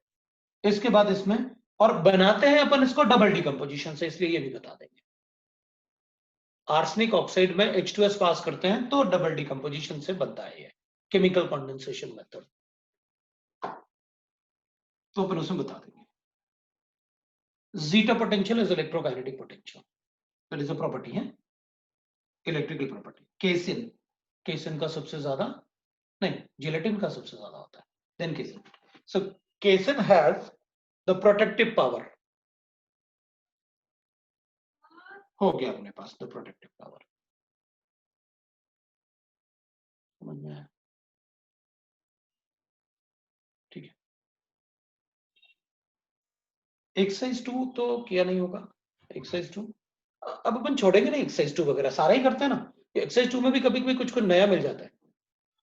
एक्सरसाइज 3 कर लेते हैं, लेकिन अपन ना एक्सरसाइज 2 को अब नहीं छोड़ने वाले, अब भाई ये कर लेना, आप डिस्कस कर लेना, अपन जितना ज्यादा डिस्कशन कर लेंगे उतना अच्छा होगा।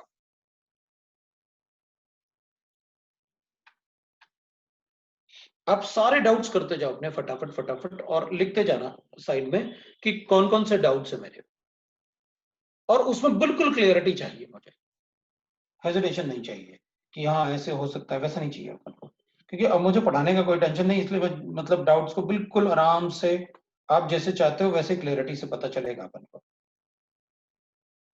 और अगर अपन को बुक से कंसल्ट करने की जरूरत पड़ी तो मैं बुक से भी कंसल्ट कर लेंगे, प्रॉब्लम ये सारे बुक्स मुंबई में,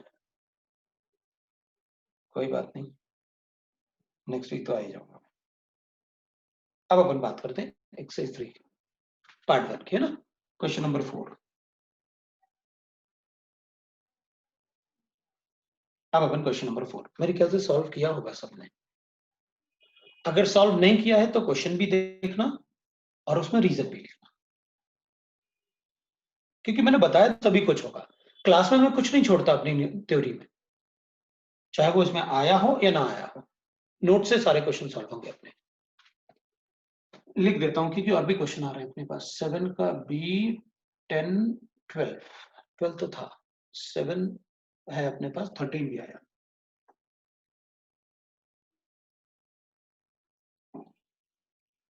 पता ले दे के क्वेश्चंस ना 2-3 लोग ही पूछते हैं, वो मुझे अच्छा नहीं लगता वैसे। और ऐसे भी नहीं करना, अच्छा सर ठीक है कोई बात नहीं हम भी पूछ ले रहे हैं, क्योंकि अगर आपको अच्छा नहीं लग रहा तो हम आपको बुरा नहीं लगना देंगे।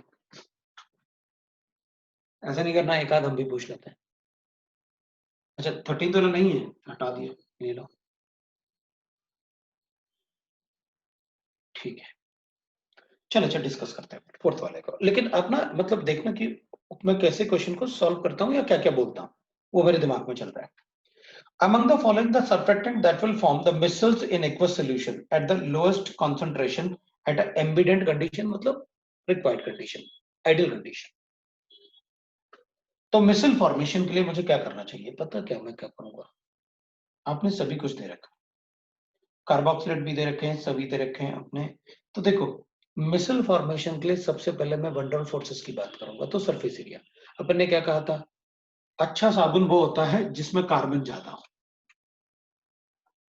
वो मिसल जल्दी बना देगा, क्योंकि तभी तो ये बड़े बड़े जो ऐसे हाइड्रोकार्बन होंगे इनके बीच में क्या होगा, अट्रैक्शन होगा, तो मिसल बन जाएगा।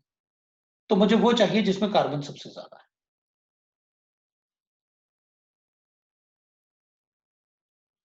एक ही है, मिसल फॉर्मेशन उसी में जल्दी होगा, राइट। तो हो गया अपना क्वेश्चन।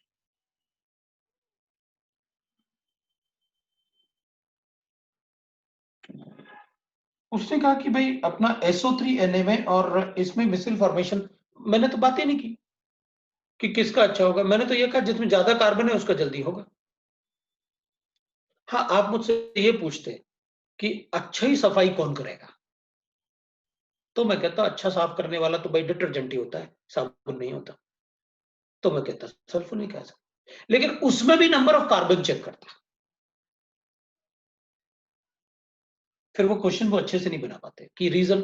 भाई मुझे फिर ये भी बताना होना चाहिए ना कि अमोनियम आइन ज्यादा अच्छा सफाई करेगा या सल्फोनिक ग्रुप। ऑब्वियसली बात है सल्फोनिक ग्रुप, क्योंकि वो डिटर्जेंट में होता है।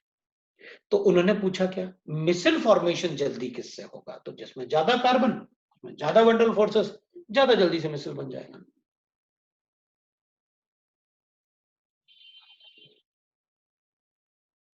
हाँ होता है ना अमोनियम आइन डिटर्जेंट्स में, इसलिए तो मैं कह रहा हूं। हम तो ये कह रहे हैं कि यहां पर उसने सिर्फ मिसल फॉर्मेशन की बात की है, और मिसल फॉर्मेशन में मुझे नंबर ऑफ कार्बन चाहिए ज्यादा।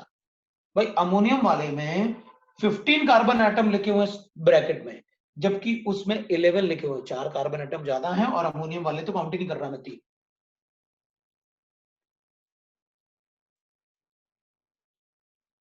समझे ना। पहले क्या देखेंगे, कार्बन देखेंगे।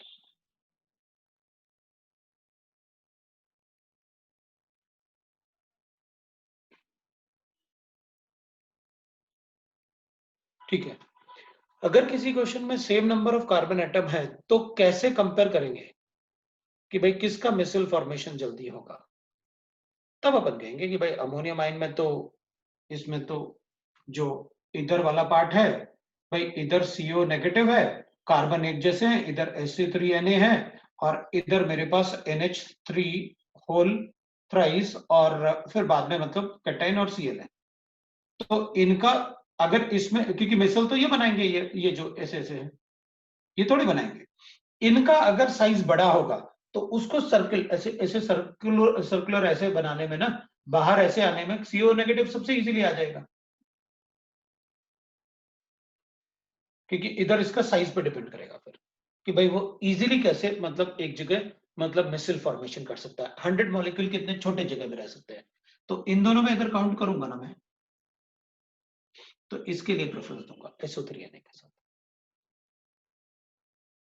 अगर किसी कंपाउंड में number of carbon atom same है ना, मतलब ये वाले चेन अगर सेम है, तो फिर क्या करूं, तो फिर मिसल इसका बता दूंगा SO3 आने, वो ज्यादा छोटा होगा अमोनियम आयन से, वो ज्यादा इजीली बना लेगा।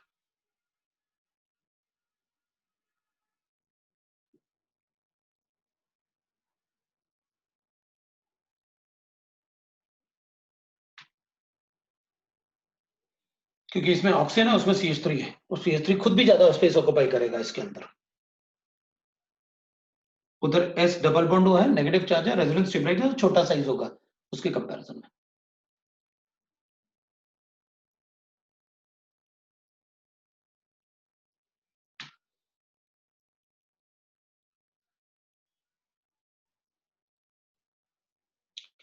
बी और डी में से अच्छा मिसाइल कौन बनाएगा? बी वाला बनाएगा। बी और डी तो पूछ रही तू, इतना लिखने की जरूरत ही नहीं थी, बोल देती भाई बी और डी में से बता दो कौन सा अच्छा मिसाइल बनाएगा। बी वाला बनाएगा।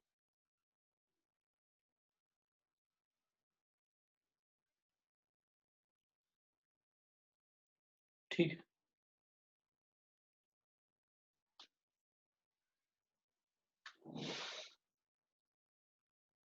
7 का बी पार्ट,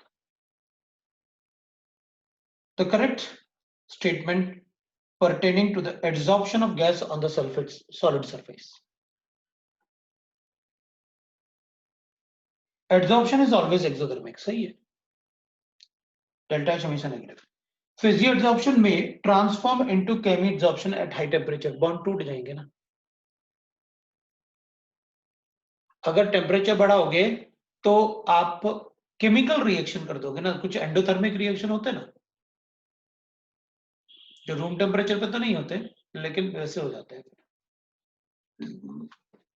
CO2 का कैल्शियम ऑक्साइड से रिएक्शन थोड़ी इजीली होता है, थोड़ा सा टेम्परेचर बढ़ाओ तो इजीली बना देगा कैल्शियम कार्बोनेट। CO2 का बाइकार्बोनेट के साथ इजीली रिएक्शन थोड़ी होता है, थोड़ा सा टेम्परेचर बढ़ाओ तो हो जाता है adsorption of the gas.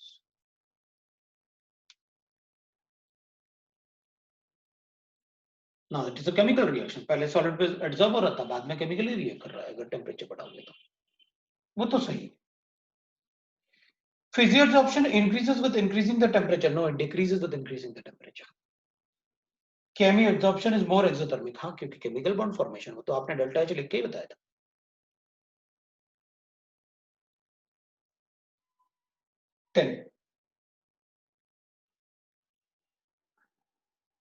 Question number 10 में मुझे गिवन है methylene blue from its aqueous solution is adsorbed on the activated charcoal at 25 degrees centigrade. For this process, the correct statement is, ठीक है भाई, adsorption है methylene blue on the charcoal ना, ठीक है,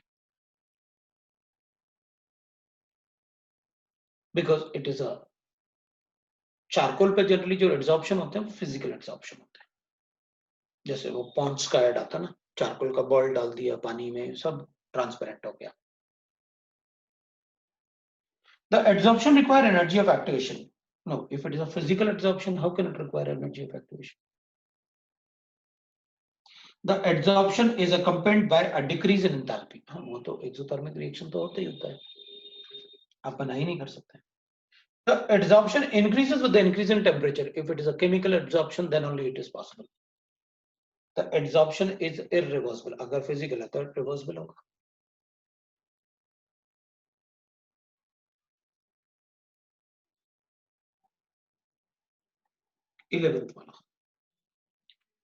When O2 is adsorbed on the metal surface, the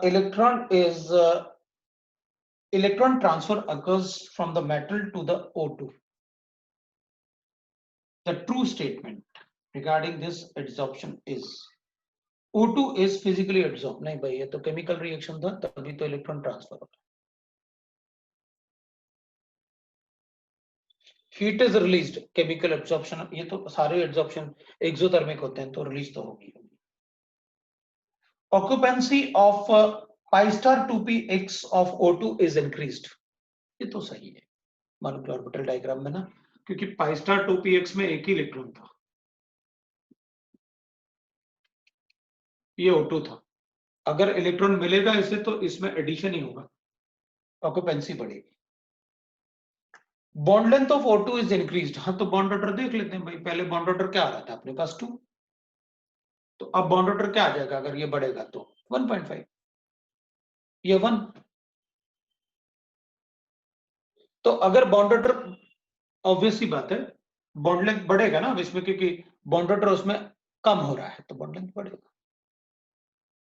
B C and D सभी आया। आपने 12th वाला पूछा मुझसे,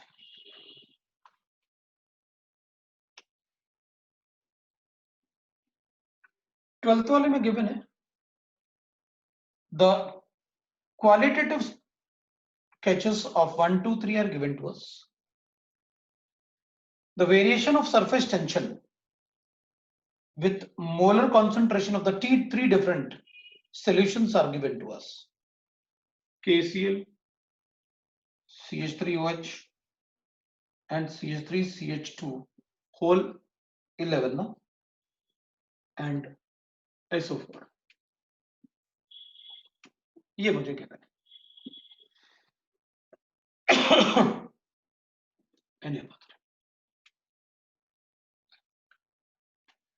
at room temperature the correct assignment the correct assignment of the graph is, अपन को ना ये 3 ग्राफ गिवन है, ये 3 है और इनमें से एक अपन को चूज करना है। 3 ग्राफ है, तीनों के लिए एक एक चूज करके अपन को बताना है। फर्स्ट वाला ग्राफ अपन को ऐसे गिवन है, ये किसके लिए होगा। दूसरा वाला ग्राफ अपन को ऐसे गिवन है, ये किसके लिए होगा। और थर्ड वाला ग्राफ अपन को ऐसे गिवन है, ये किसके लिए होगा। ऐसे ही ना, नहीं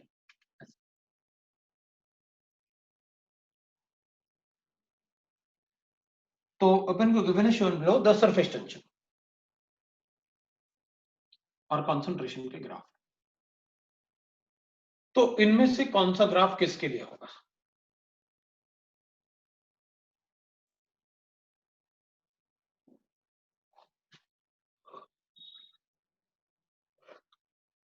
बताओ भाई। मैंने आपको सरफेस टेंशन क्लास में डिस्कस किया जब मैंने सरफेक्टेंट्स पढ़ाए तो, बोलो।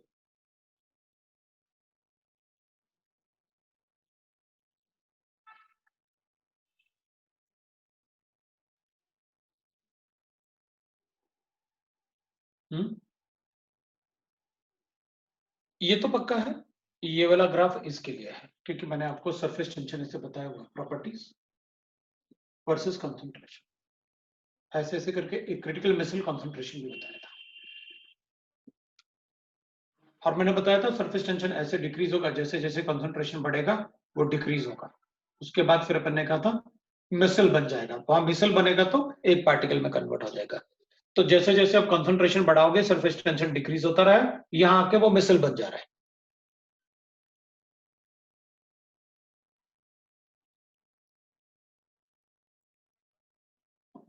इन दोनों में डिसाइड कर, इसलिए आंसर मेरा ए और डी में से कोई एक होगा। दिस इज अ इलेक्ट्रोलाइट, ये आयंस है। This generally forms true solutions.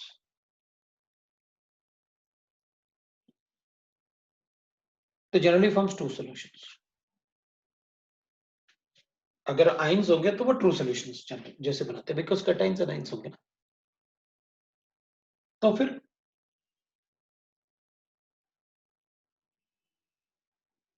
इनका सॉल्वेंट के साथ इंटरेक्शन नहीं होता इनका,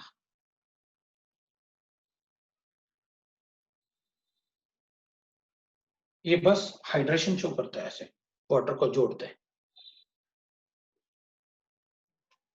ये वाटर के साथ हाइड्रोजन बॉन्डिंग बनाएगा।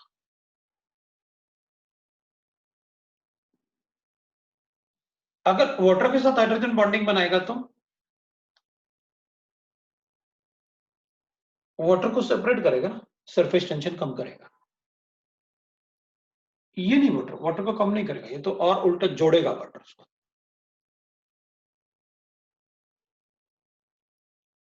जोड़ेगा तो सरफेस टेंशन बढ़ेगा। These are ions. अगर मुझे इन दोनों में से डिसाइड करना है तो ये वाटर का surface tension, organic compound generally dissolve होंगे तो सरफेस टेंशन थोड़ा सा कम ही होगा, और अगर इनऑर्गेनिक होगा तो या तो सेम रहेगा, कम कभी नहीं होगा। इसलिए इन दोनों में से अगर मुझे डिसाइड करना है तो कम सिर्फ यही कर सकता है, ये नहीं कर सकता कम,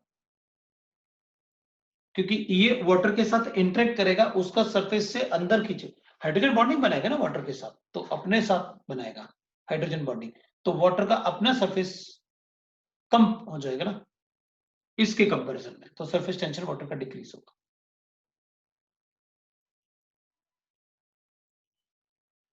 इसका सरफेस टेंशन, इसको ऐड करने से वाटर का सरफेस टेंशन कम होगा, इसको ऐड करोगे तो ड्रास्टिकली कम होगा, क्योंकि सरफेस एरिया ज्यादा कवर करेगा, ये सरफेस एरिया कवर थोड़ी करेंगे, उल्टा क्या करेंगे, अंदर जाएंगे वाटर के बीच में, मतलब उसको और इनिशिएट करेंगे। ये क्या करेगा, वाटर के सरफेस पे आके ज्यादा, इसको CH3 होने की वजह से वो ज्यादा सरफेस खुद कवर करेगा रादर देन हाइड्रोजन वाटर का, इसका अपना सरफेस टेंशन ज्यादा होगा, वाटर का कम हो जाएगा।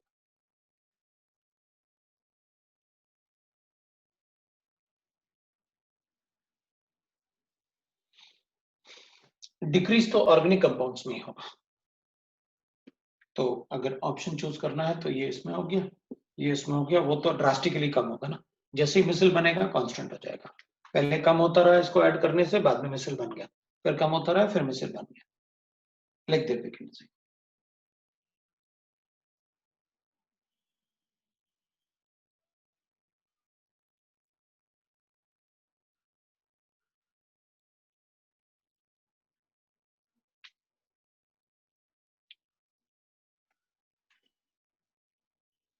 सरफेस टेंशन का मतलब है मेरे पास सॉल्वेंट पानी है, तो पानी का आपस में जो इंटरेक्शन होता है ना इधर,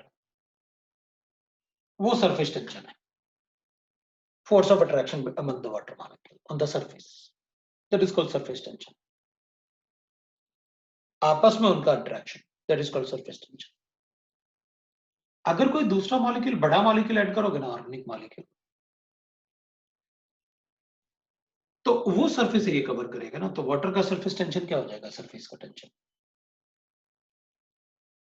कम हो जाएंगे ना फिर तो वाटर के। लेकिन यहां पर अपन सरफेस पे क्या आ रहे हैं, ये वाटर मॉलिक्यूल ऐसे ऐसे बनाएंगे अपन, तो सरफेस पे वाटर थोड़ी रहा, फिर तो वो हाइड्रोकार्बन चेन हो गया, इसलिए उसका सरफेस टेंशन कम हो जाएगा। और ड्रास्टिकली कम कब होगा, जब अपन कहेंगे यहाँ पर बहुत ज्यादा कम होता रहा, लेकिन जब ये 100 के आसपास हो गए तो मिसिल बन गए, वो अंदर आ गए, इसलिए अपन ने इसको ऐसे बताया। जब अपन इसमें CH3OH डालेंगे तो इसका सरफेस एरिया वाटर के सरफेस एरिया से बड़ा था, तो वो खुद आएगा ना CH3OH के सरफेस पे, तो वाटर का सरफेस कम होना शुरू हो जाएगा ना। Number of water molecule suppose इसके आने के पहले 100 थे ऊपर, अभी इसके आने के बाद ये क्या हो जाएगा, बड़ा साइज है ना, तो इसके भी 100 नहीं आ सकते ऊपर, क्यों, इसमें हाइड्रोफोबिक पार्ट बड़ा है वाटर से, तो उसके आने से ये मॉलिक्यूल कितने हो जाएंगे, 40 के आसपास हो गए, तो फिर सरफेस पे टेंशन वाटर का तो कम वैसे ही हो गया।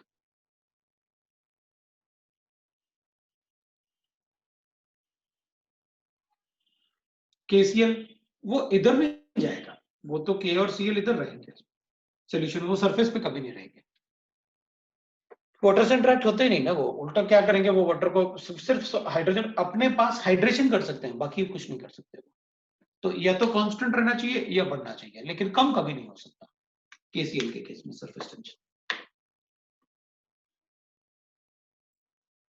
इसके कंपैरिजन में तो नेग्लिजिबल ही सरफेस एरिया ऑक्यूपाई करेंगे, अगर करेंगे भी तो।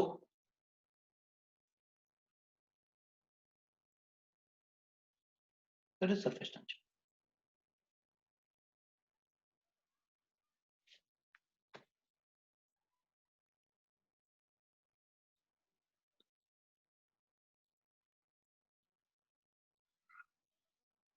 नाइन्थ वाले का ग्राफ पूछ रहे हो,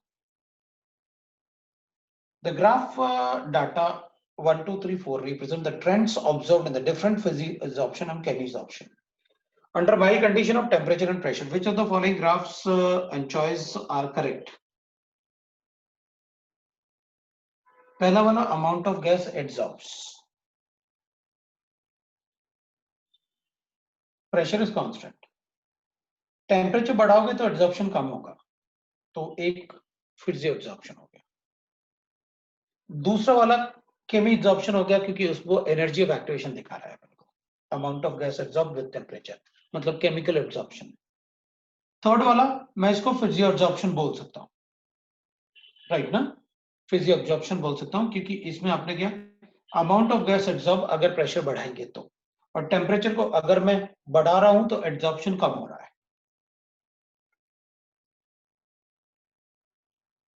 और फोर्थ वाला पोटेंशियल एनर्जी वर्सेस डिस्टेंस. ये तो केमिकल बॉन्ड का ही, जब अपन ने बॉन्डिंग पढ़ा था तो ये ग्राफ पढ़ा था ना ऐसे. जब पार्टिकल पास आएंगे तो एनर्जी डिक्रीज होगी, उनकी एनर्जी कम हो जाएगी, और जहां वो मिनिमा आ रहा है that is the bond length for the molecule. Distance of minimum approach, that is a chemical bond formation. So chemi absorption. तो फर्स्ट वाला फिजिकल एब्जॉर्प्शन, सेकंड वाला फिजिकल एब्जॉर्प्शन, थर्ड वाला भी फिजिकल एब्जॉर्प्शन, फोर्थ वाला केमी absorption. Second वाले में temperature बढ़ाओगे तो केमी एब्जॉर्प्शन होगा, तो एनर्जी ऑफ एक्टिवेशन की बात. अब बताओ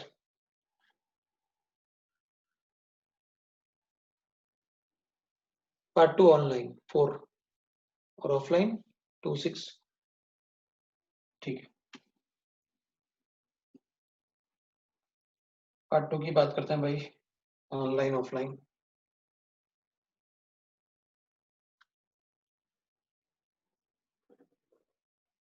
ऑनलाइन का 4 और ऑफलाइन का 2, 6, 10, 14, 7, 11, 19 ऑनलाइन. ऑफलाइन शुरू करता हूं. 10, 3, 19, 14 ऑनलाइन, और ऑफ ऑनलाइन का 3 लिखा. ठीक है, शुरू करते हैं अपन. अगर कोई होगा तो देखिए, पहले ऑफलाइन से शुरू करते हैं. ऑफलाइन में the dispersed phase of colloidal iron 3 hydroxide and the colloidal gold is positively and negatively charged respectively. ठीक है. Which of the following statement is not correct? चलो. Coagulation in both salts can be brought by the electrophoresis. तो electrophoresis से तो दोनों में cation A9 गायब ही हो जाएंगे. नॉट करेक्ट बताना है अपन को, तो पहला वाला तो correct. Mixing the salts has no effect. भैया एक पॉजिटिवली चार्ज है एक नेगेटिवली चार्ज है, अगर ऐड करोगे तो न्यूट्रलाइज हो जाएंगे, तो अफेक्ट तो होगा. Sodium sulphate solution can causes coagulation of both. हाँ, क्योंकि सोडियम में पॉजिटिव है, मेटल सॉल्ट को कोगुलेट कर देगा, और सल्फेट नेगेटिव है, पॉजिटिव को कोगुलेट कर देगा.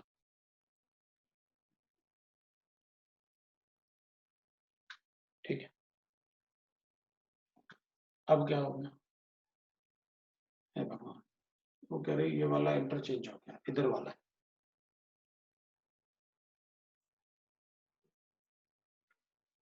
अब जो भी है मैंने तो सेकंड वाला बता दिया.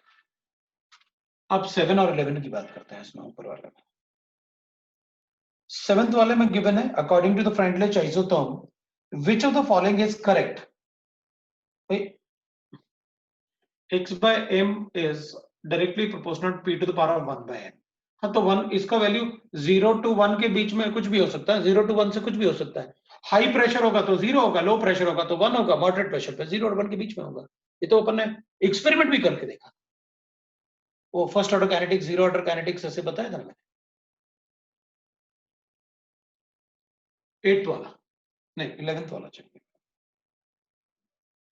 Tyndall effect is observed only when the following conditions are satisfied. मतलब optical properties. मतलब optical properties is observed. The diameter of the dispersed phase is much smaller than the wavelength of the light. नहीं, wavelength से थोड़ा बड़ा ही होना चाहिए, तभी तो Tyndall effect आएगा, इससे रिफ्लेक्ट होकर थोड़ी जाएगा ना उधर. अगर छोटा होगा इससे तो वो तो ऐसे पास ही कर जाएगा, उधर दिखा भी नहीं, वो तो true solution. The diameter of the dispersed phase is much smaller than that of wavelength of the light used. कहाँ गया? The diameter of the dispersed phase is much smaller than the wavelength of the light used. B वाला, the diameter of the dispersed phase is much, not much, तो वो थोड़ा बड़ा होना चाहिए ताकि वो स्कैटरिंग हो, दिखे अपन को. B वाला तो सही. The refractive index of dispersed phase and the dispersion medium are almost similar. अगर एक जैसे होंगे तो ट्रू सोल्यूशन नहीं बन जाएगा. अगर एक जैसा होगा तो dispersion medium, refractive index in magnitude. No, the refractive index of the dispersed phase and the dispersion medium differ greatly in magnitude. तो refractive index अलग अलग होने ही चाहिए.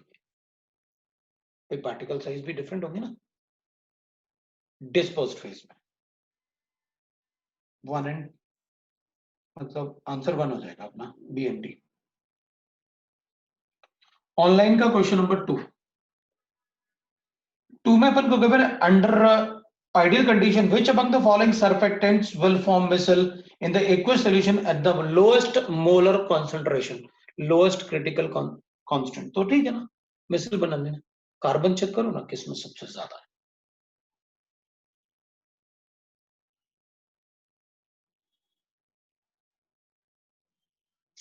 फिर वही पूछा मुझसे,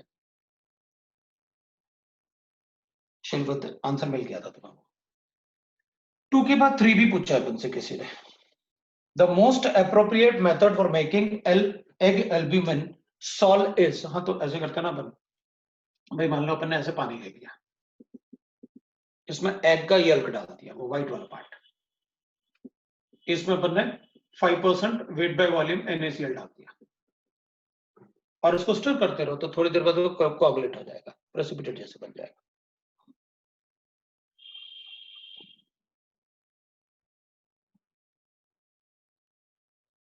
keep the egg in boiling water, वो तो हार्ड मास में ही कन्वर्ट हो जाएगा.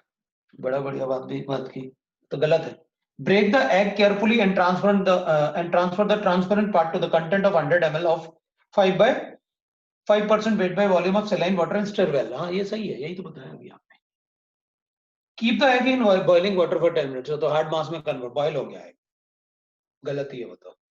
Break an egg carefully and transfer only the yellow part. Yellow part albumin थोड़ी होता है, तो व्हाइट वाला पार्ट को एल्ब्यूमिन बोलते हैं, येलो वाला पार्ट तो प्रोटीन्स होता है.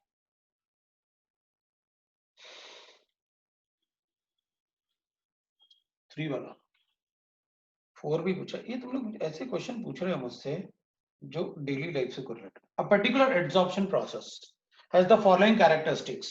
It arises due to the Van der Waals forces and is reversible. Physical adsorption पूछा किसने है 4th वाला. Identify the correct statement. Enthalpy of adsorption is greater than this. No, 20 to 40 होनी चाहिए. Adsorption is monolayer. That's correct. नहीं monolayer नहीं, multilayer. Monolayer तो सिर्फ उसके लिए होता है, केमी एब्जॉर्प्शन के लिए. Absorption increases with temperature, no decreases. Physio absorption है ना, energy of activation is low. That's correct. ये जिसने पूछा है ना पक्का या तो क्लास में नहीं होगा ना, ये तुम लोग ना बीच में क्या करते हो ना, लास्ट में भागना शुरू कर देते हो बस ये सोच के कि यार बहुत हो गया, सिर दर्द कर रहा है, ये कर रहा है. सारी जिंदगी सिर दर्द से तो अच्छा ही है ना अभी कर ले. क्लास से नहीं भागा करो. ये सारी चीजें क्लास में इतने बढ़िया आराम से बताते हैं, क्या बताऊं.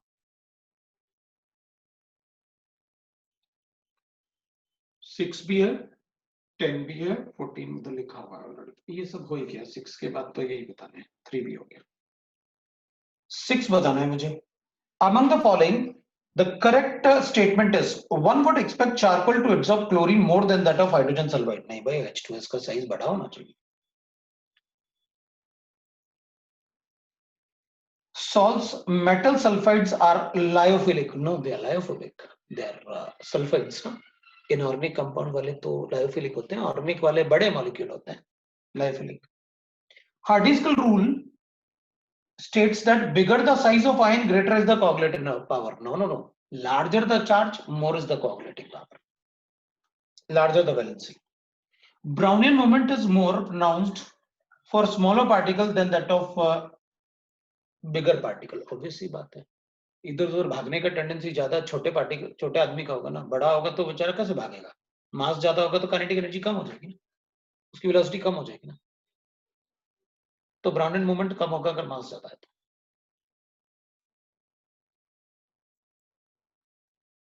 इसलिए तो ब्राउनिन मूवमेंट से भी एवोगाड्रो नंबर कैलकुलेट किया जा सकता है। 8th का वो सारे प्रॉपर्टीज है, पर डिस्कस नहीं किया कि चलो ठीक है हमारे सिलेबस में इतना हो तो बहुत ज्यादा डेप्थ में नहीं पढ़ना ना अपने को। 8th का क्वेश्चन पार्ट ए वाला बता रहा है कि ए वाले का एक्सप्लेन कर दो आप। Statement about the colloids is false. 8th का सेकंड पॉइंट है, सेकंड पॉइंट बोल रहा है, सारे ही पढ़ लेते हैं। When silver nitrate is added to the potassium iodide,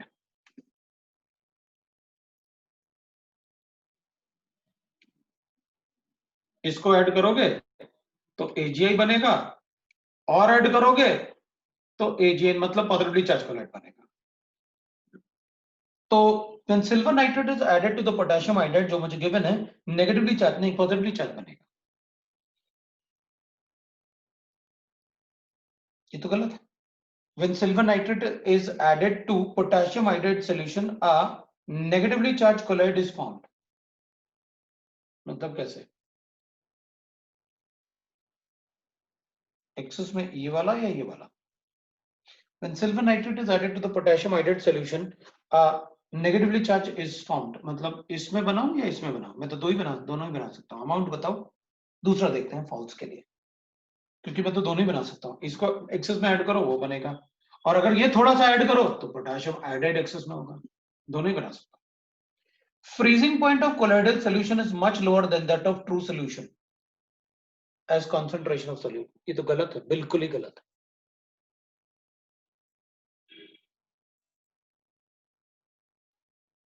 क्यों गलत है? क्योंकि भैया कोलॉइडल पार्टिकल में नंबर ऑफ पार्टिकल्स होते हैं। Freezing point of colloidal particle is much lower than that of true solution at the same concentration. Concentration same होगा तो नंबर ऑफ पार्टिकल एक जैसे होंगे, और नंबर ऑफ पार्टिकल छोटे और बड़े पे कब डिपेंड करता है? Freezing point, depression and freezing point, they are colligative properties, they depend on the numbers, not on the particle size of same concentration कहा उसने। ये तो बिल्कुल ही गलत था। अब इसमें तो दोनों ही बता सकता था मैं, लेकिन हाँ ये जरूर है कि अगर अपने इसको इसमें ऐड किया तो एक्सेस में ऐड कर रहे हो या कम ऐड कर रहे हो। अगर थोड़ा सा ऐड करोगे तो प्रेसिपिटेट बन के पहले नेगेटिवली चार्ज बनेगा, वो बोल सकते हैं, कोई प्रॉब्लम नहीं। लेकिन सेकंड वाला तो बिल्कुल ही गलत था। Colloidal particle can pass through the ordinary filter paper, that is correct, क्योंकि उनके पोर साइज बड़े होते हैं।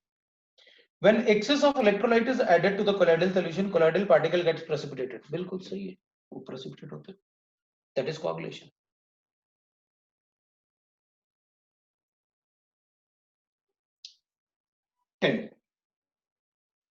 Two compounds 1 and 2 are eluted by the column chromatography, which of the following is correct? ठीक है, अपन कॉलम क्रोमेटोग्राफी में क्या होता है, ऐसे होता है, और इसमें अपन ने क्या किया, ऐसे इस पे एल्यूमिनियम लगा दिया, ऐसे पोर साइज होता है, पोरस होता है, एल्यूमिनियम का पेस्ट लगा दिया है ग्लास प्लेट पे।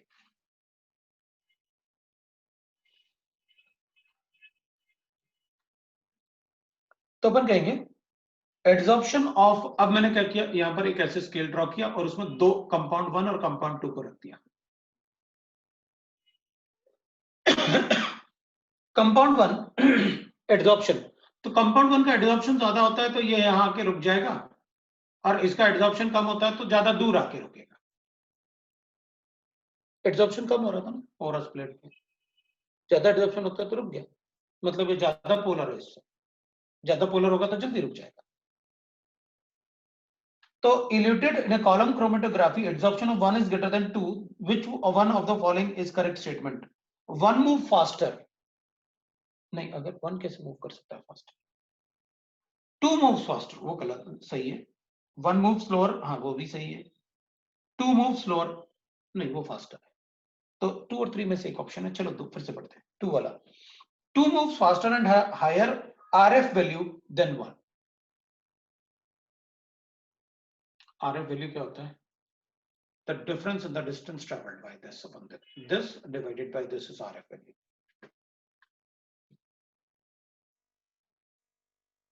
रिटेंशन फैक्टर वैल्यू, इसको ना पहले एक बार पढ़ लेना, तो मतलब मैं ऐसे कुछ भी नहीं बोल रहा। रिटेंशन फैक्टर वैल्यू, तो RF वैल्यू अपन एक बार डिस्कस कर लेंगे। बट ये पता था हमें टू, उसमें से कोई एक आंसर है।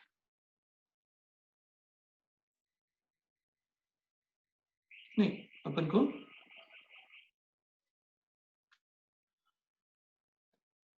RF वैल्यू मतलब ये डिस्टेंस ट्रेवल्ड ही हो जाता है एक तरीके से, distance travelled by the fraction जैसे बोलते हैं। बाकी उसको RF वैल्यू का और थोड़ा पढ़ के अपन उसको लिख सकते हैं, अभी मैं कुछ नहीं बोल रहा, लेकिन मुझे ये पता था कि इल्यूशन वगैरह होता क्या है। 14th वाला, 14th वाले में मुझे गिवन है which of the following is an example of heterogeneous catalytic reaction। Haber process तो है, क्या लिखा, not an example. Ostwald process ना, हाँ ठीक है, तो क्या करते हैं अपन, अमोनिया को O2 के साथ रिएक्ट करते हैं, ये भी गैस, प्लेटिनम लेते हैं कैटलिस्ट, बनता है NO प्लस H2। तो ये गैस, ये सॉलिड हेटेरोजेनियस। हेबर प्रोसेस बताने की जरूरत नहीं, कैटालिटिक हाइड्रोजनेशन बताने की जरूरत नहीं फोर्थ वाले में। एक ही बचा कंबशन ऑफ कोल। कंबशन करोगे तो ऑब्वियसली बात है, उसमें कैटलिस्ट की क्या जरूरत है, बर्न करना है कोल को। Carbon plus O2 gives you CO2। 19th वाला, among the following the false statement बताने पर, it is possible to cause artificial rain by throwing electrical sand carrying charge opposite to one on the clouds from the aeroplane। सही है, artificial rain यही तो होता है, clouds are negatively charge, हम उसमें पॉजिटिव चार्ज आयंस भेजते, उसमें ड्रॉप करते हैं, पहले एक बार क्लाउड बनाते हैं, वेपर्स बनाते हैं, बाद में उसमें अपोजिट चार्ज पार्टिकल डाल के उसको फॉल करवा देते हैं, rainfall. Lyophilic solution can be coagulated by adding an electrolyte। Lyophilic ना can be added adding electrolyte, हो सकता, डिपेंड करता है कि कौन से electrolyte. Latex is a colloidal solution of rubber particle which are positively charged। Rubber मतलब plastic is lyophilic। Lyophilic are mostly negatively charge particles. अब देखना उसमें लिखा हुआ है, जहां पर ने पॉजिटिव और नेगेटिव दोनों सेपरेट किया ना, वहां पर मैंने लिखा हुआ है कि lyophilics are negatively charge particles, ये गलत था। Tyndall effect can be used to distinguish between the colloidal solution and the true solution, ये सही है, कोई प्रॉब्लम नहीं। पता आप ऑप्शन को निग्लेक्ट भी करो ना कि ये नहीं हो सकता, ये नहीं हो सकता, इस टाइप से अपने कॉमन सेंस से जितना अपन ने पढ़ा उसमें यही, इसलिए तो इतना सारा पढ़ते हैं ताकि कॉमन सेंस बढ़े हमारा।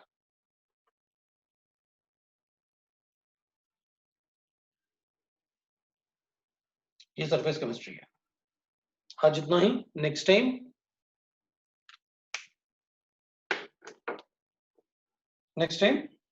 मेटलर्जी पढ़ेंगे, और मेटलर्जी और बायोमॉलिक्यूल्स, पहले मेटलर्जी बाद में बायोमॉलिक्यूल्स, पहले मेटलर्जी फिर biomolecules next time. So that is all for today. 15th group लिख लेना, ठीक है, चलो फिर बंद।